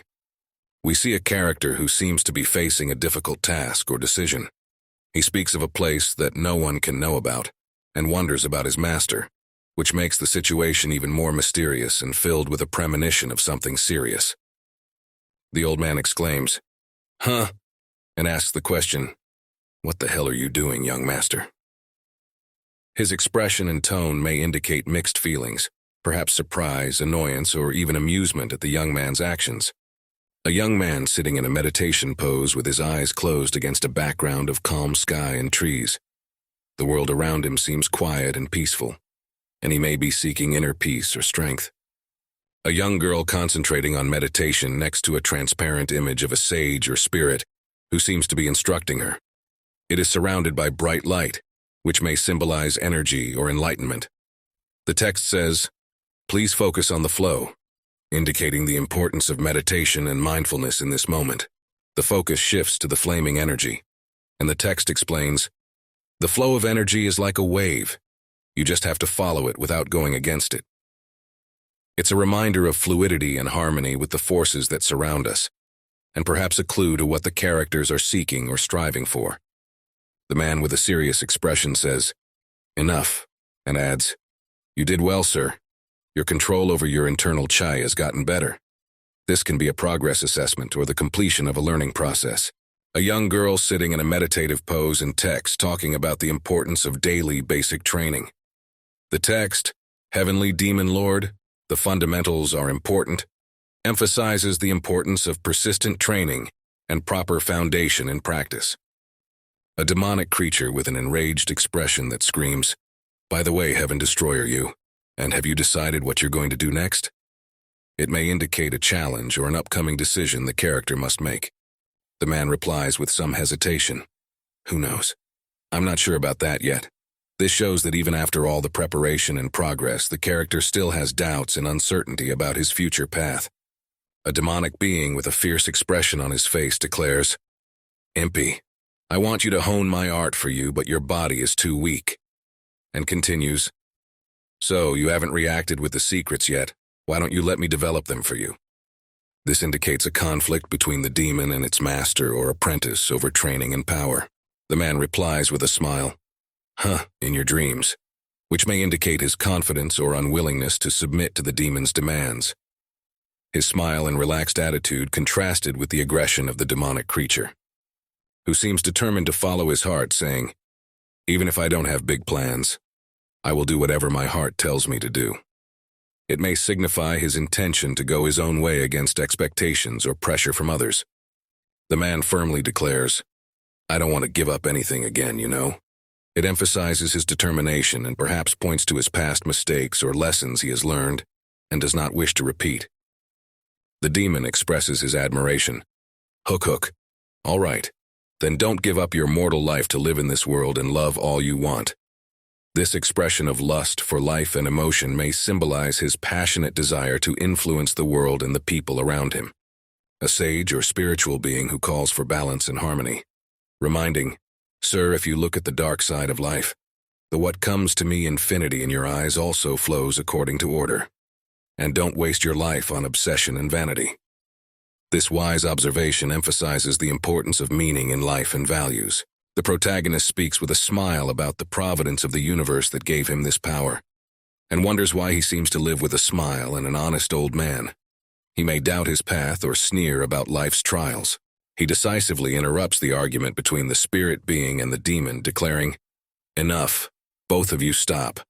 Anyway, it's up to me to decide how I want to live my life." It expresses his independence and desire to take control of his life and destiny. The main character talks about the importance of what has been passed down in the martial arts, and that the knowledge of these arts should not be lost. He wonders about it, as if someone deliberately messed them up. He then speculates on what needs to be done to make these arts whole again, showing his intention to restore the lost knowledge. The demonic being expresses his thoughts about awakening his inner strength and becoming more powerful, which is his natural way of development. Finally, the protagonist responds with tricks and confirms his thoughts with right, which could mean he agrees with the demon about the importance of this knowledge or power. The protagonist reflects on the transmission of internal techniques and how their importance is often underestimated and lost over time. He suspects that some knowledge was lost on purpose and wonders why this happened. He then expresses the idea of acting temporarily in place of someone else, which may indicate that he sees himself as the deputy or guardian of this wisdom. The demonic being responds by talking about his inner development, and that even if you have everything inside, you are ruined. You don't have to necessarily follow others, and that everyone can choose their own path. The protagonist then questions the freedom of choice, reaffirming his right to decide for himself and not be just a tool in the hands of others. We see a close-up of the main character, who pensively pronounces the word freedom. It may represent his meditations on the meaning of freedom, or his desire to achieve it in his life. Shows a night view of a traditional Oriental house under the light of the moon, which creates an atmosphere of tranquility and privacy. Someone reaches out his hand to the elder against a background of falling snow and calls out to him, "Grandpa," indicating the personal connections between the characters. Addresses the person calling him or her with the question, "Why don't you recognize me?" which may indicate some kind of memory loss, personality change, or other mystery related to his or her identity.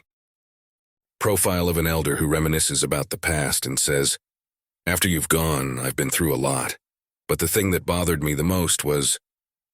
It indicates his long absence and the experiences he has had. Next, the young man splashes his hands and says with emotion, "How much I missed you, Grandpa," expressing his longing and love for the old man. The elder comforts the young one, saying, "Don't be sad, Yeonwon. You're not alone anymore, are you?" These are words of support and encouragement that show his care and affection. The elder turns to the young man with wise advice. "You have a different path to follow. That's why you don't have to give back to the world the pain you've suffered." The elder reminds us of the importance of going forward and not letting past suffering determine the future. The spiritual director turns to the young hero with wise and serious advice.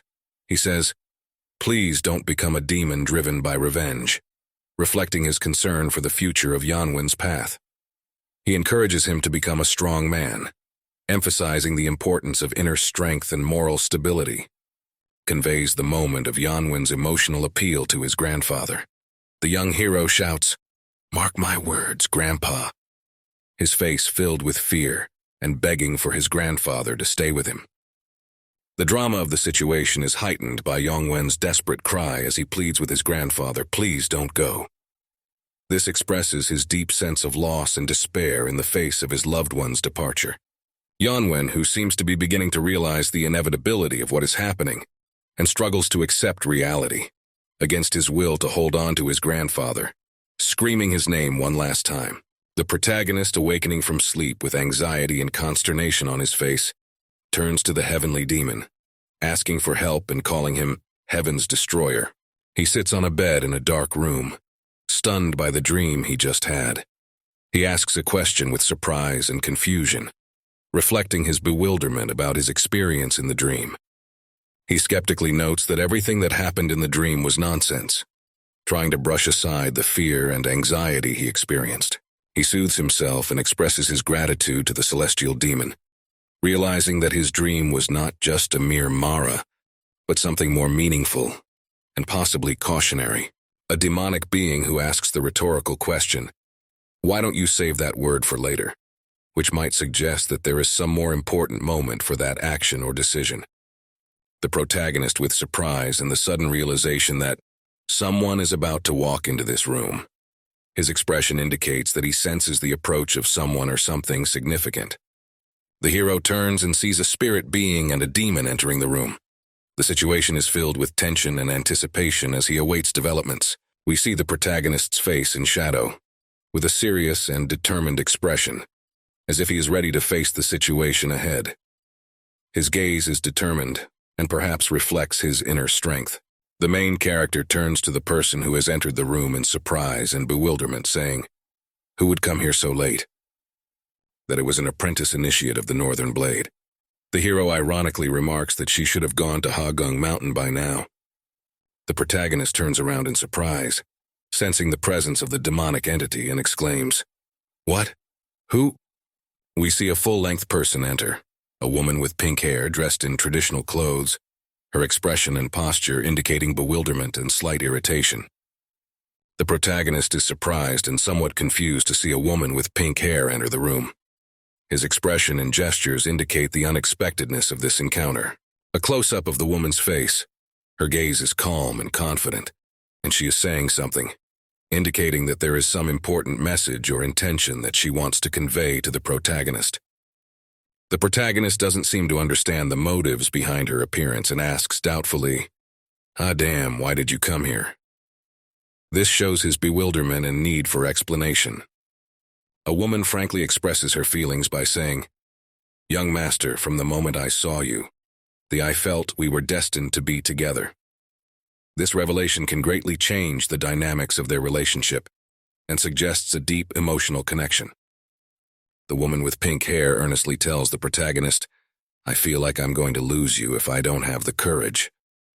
This expression could mean her fear of losing her connection to him and her desire to be close to him. The protagonist experiences an inner conflict related to his demonic side and his spiritual guide, which is expressed in his exclamation, "Strangers! Isn't that cool?" Perhaps he feels tempted or challenged by his inner self. The woman continues her compliments, telling the protagonist, "You are so handsome and charismatic." Her actions and words emphasize her admiration and possibly romantic interest in him. We see a close-up of a woman's face, who looks at the protagonist with admiration and warm feelings, which may indicate her deep emotional feelings for him. The protagonist, with a smile and apparent confidence, shares his thoughts with the woman. "Yes, we'll both have seriousness if you keep this up. So please stop and go back." When the woman falls and the main character seems to react with an apology, which shows his politeness and respect for her. Woman seems taken aback by the coldness of the protagonist and questions him. "Young master, how can you be so cold? Do you hate me?" The protagonist explains to her, "That's not the point. For a role player like me who just joined Morim, you're way above par." This expression may reflect his self-awareness and understanding of his place in the hierarchy or society. A young man with a confident smile who, holding someone's hand, says, "I will accept your gestures with a grateful heart."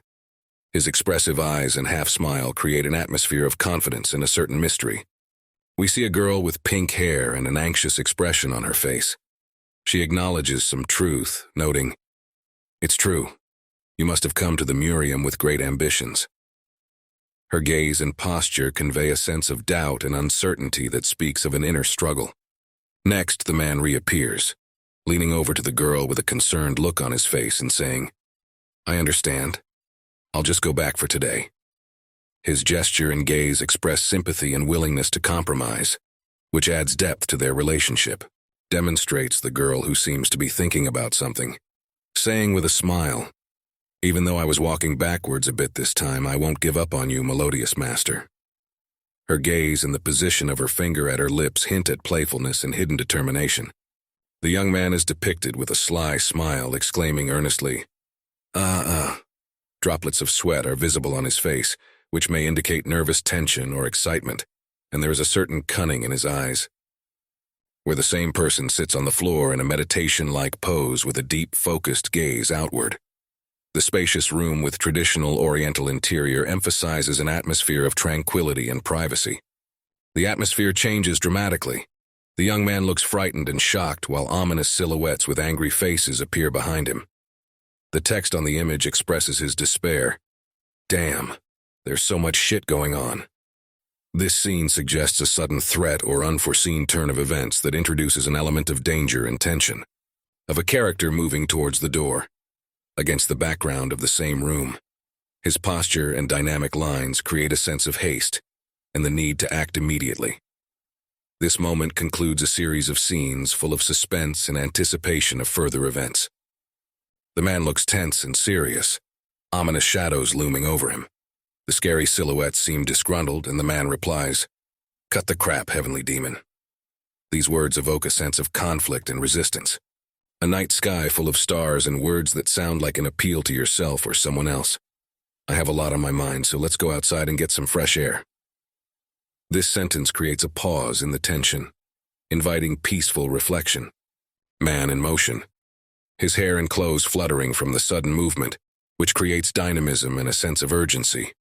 He seems to be on the run or in a rush to get away from the looming threat. Man as if mixed with the wind, swiftly moving through the air, leaving behind a trail. The text on the picture suggests the need to leave quickly. "You seem to be a person with a dark history.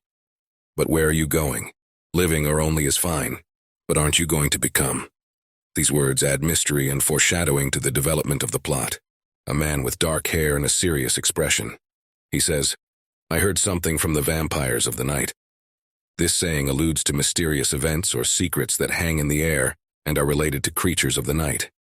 He, raising his hands and summoning the fire and ice elements, remarks, "Seeing my grandfather in my dream reminded me of a man I must meet." He controls forces that seem magical or supernatural, and his words speak of an important meeting to come. The hero in a dynamic pose, apparently landing or preparing, which adds tension and activity to the story. Profile in the semi-darkness, he looks off into the distance and says, "Impressive." This may indicate that he is encountering something significant or unexpected that triggers this feeling. We see a man standing with his back to us, looking at a huge statue surrounded by mist. The text surrounding this scene reads, "For you to come here to vamp your respect from me, something like this." This leads to speculation about his relationship with vampires and his reasons for coming to this place. In a fighting stance, holding a glowing sword. The words, "According to the twin vampires, this place is the apartment of the vandal beggars," indicate a continuation of the vampire theme and introduce a new element, the location of the apartment associated with some action or event. A detailed photo of the belt with knots, and text explaining, "In a gang of beggars, the number of knots on a belt indicates identity." It could be a part of the culture or tradition of that world, a detail that emphasizes a character's status or role in the group. The protagonist is again shown in a fighting pose, sword in hand. The text around it says, "There are 2 nodes on their belts. They are quite the information-rich gang of vandal beggars." And, "Information I learned from Navmant walking the earth." This suggests that he used knowledge gained from some mentor or source to understand the deeper structure or hierarchy of the gang. We see a man with a piercing gaze and a serious expression on his face asking, "Who are you? What's your business here?" His appearance and question indicate some anxiety and suspicion. A smiling man who introduces himself, My name is Wen Yun," he continues. "I came here to see the former beggar gang leader, Mr. Pan Jongko." His confident smile and the information he gives creates intrigue and hints at events to come. Wen Yun is seen standing in the background while in the foreground 2 men armed with swords rush towards him. The image is accompanied by the shout, "WZ Yun." It suggests the beginning of a conflict or battle. The man that asked the questions earlier looks surprised and doubtful as he asks, "Perhaps you are the Nurpit divine dragon, the great warrior Wen Yun?" His words and facial expression suggest that he is facing something unexpected and possibly supernatural. Man responds to the previous accusation with a smirk, saying, "Nurpitic, a divine dragon? I don't know when I got this nickname I didn't even know I had. But it's true that I am Wen Yun." The 2 men look worried and doubtful. One of them asks, "Weren't you the one who had a run-in with the Northern Blade Association at the Netera Elitet Pavilion yesterday?" The man stands with his back to them, which adds tension to the scene. Wen Yun replies with a confident and slightly enigmatic smile. "As expected. They said the Beggars Gang has a chapter at the Muri. They really know everything." His expression and the way he touches his sword shows that he is aware and ready for possible consequences. The reception area of the Beggar Gang headquarters, where Wen Yun is seen stepping aside with a sign that reads, "Giving back to giving back," which gives a sense of an upcoming confrontation or important event at this location. Knotted on a man's clothing. The knot appears to be neatly tied, which may be an important element given previous references to how belt knots symbolize identity in a gang of beggars. A man who addresses Wen Yun to apologize. "Hello, young Master Wen. We apologize for our rudeness at the entrance." This shows his respect and possibly a change in attitude towards Wen Yun after recognizing his status or strength. Wen Yun replies with a smile. 3 knots. He must have a pretty high position in the cult. B, not at all. His reaction may express irony or disbelief in the meaning of the nodes or in the structure of the sect. The same man who is apologizing asks Wen Yun a question. "By the way, may I ask what business you have with our great sect leader?" His facial expression suggests curiosity and possible concern about Wen Yun's intentions. We see the protagonist, Wen Yun, whose face is partially hidden but wearing a confident smile. His gaze is hidden behind dark glasses, and obscure symbols float in the air around him, adding to the mystery. Wen Yun holds a gold coin with unusual symbols in his hand. He turns to someone with the words, "Can you show him this? Then he'll understand why I came here." This item is probably important, and his testimony should shed light on Wen Yun's intentions. The person Wen Yun was addressing looks startled and says, I understand." This indicates that the coin or the symbols on it have been recognized and they carry a certain message or authority. The man answering Wen Yun, "Then please wait for a while. I will immediately inform the great sect leader." He bows, which emphasizes the seriousness of the situation and the level of respect accorded to Wen Yun. Wen Yun is carrying on a conversation with someone saying, Excuse me, by the way. Do you need anything? His gaze is calm and polite, which may indicate his good manners or a desire to learn more about the interlocutor's intentions. You seem to be doing me a favor by not asking for anything. His smile and gaze through his dark glasses express confidence and possibly hidden information he is withholding from his interlocutor.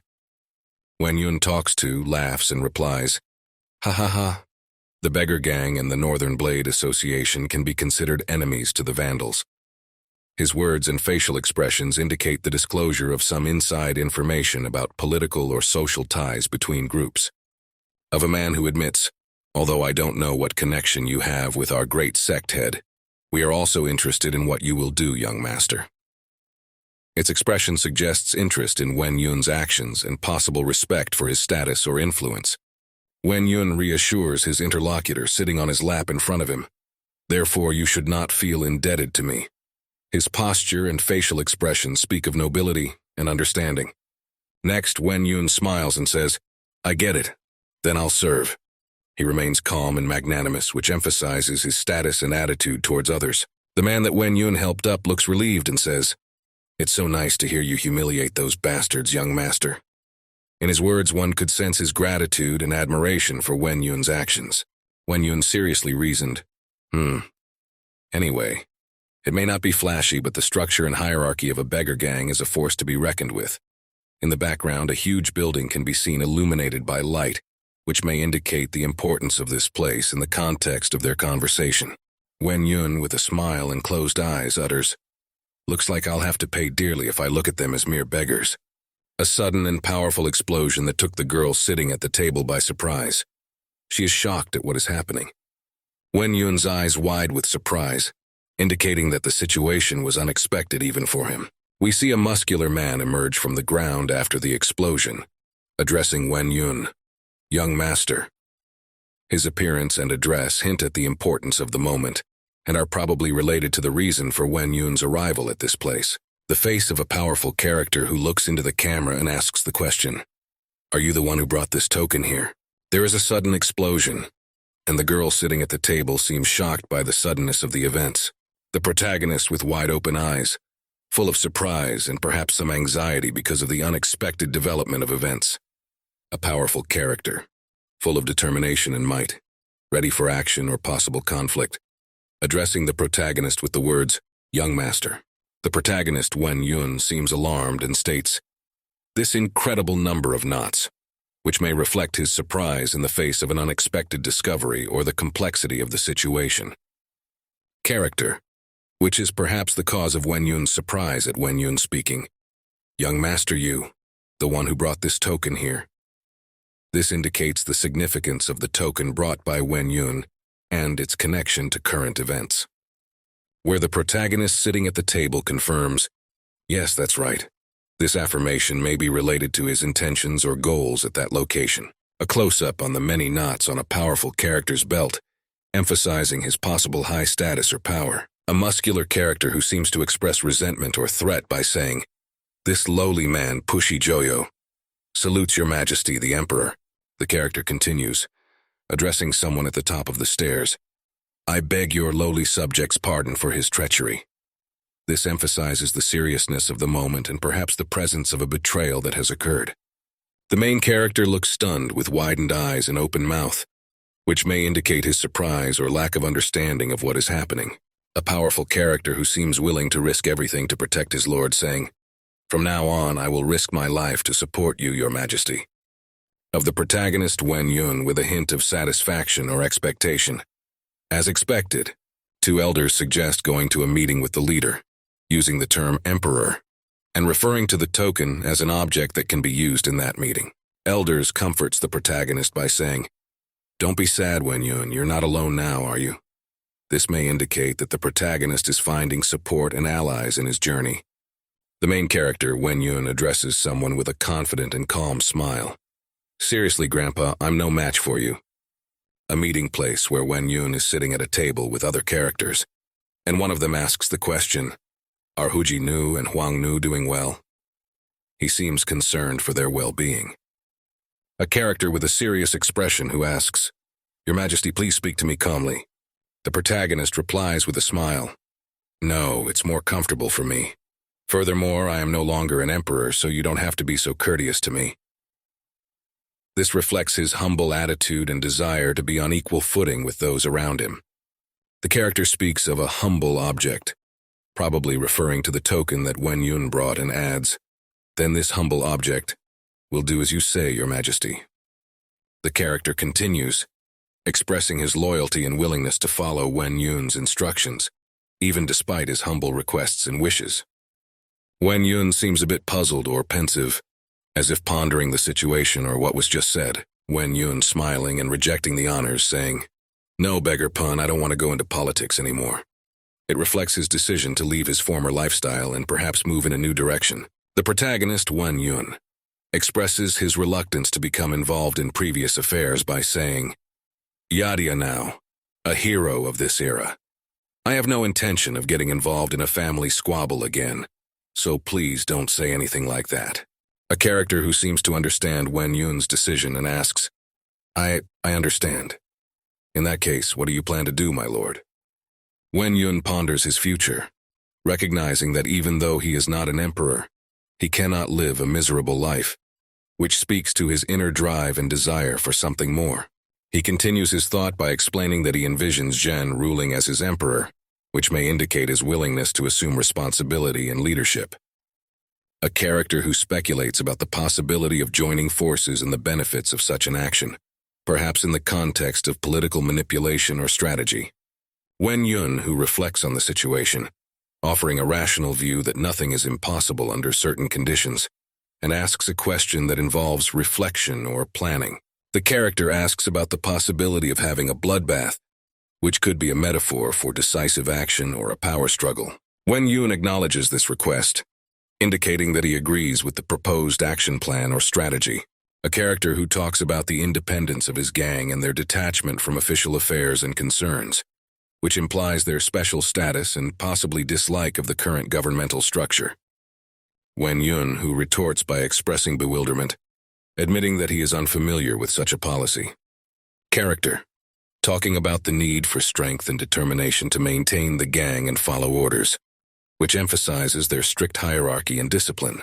The character states that all their actions are done in the name of heavenly order, indicating their high ideals, or perhaps a divine justification for their actions. A character, probably the head of the gang, expresses a willingness to carry out the order without question, even if he thinks it is wrong, which emphasizes their loyalty and obedience. Wen Yun, whose face is half hidden by a shadow, which may symbolize his inner doubts or ambivalence. The gang leader opens up to Wen Yun, shares personal experiences, and shows vulnerability by talking about his loyal subordinates. Wen Yun admits with a smile that he is aware of these difficulties, and with his words he relieves the tension of the moment by saying that it was just a joke, which may indicate his diplomacy and ability to ease tense moments.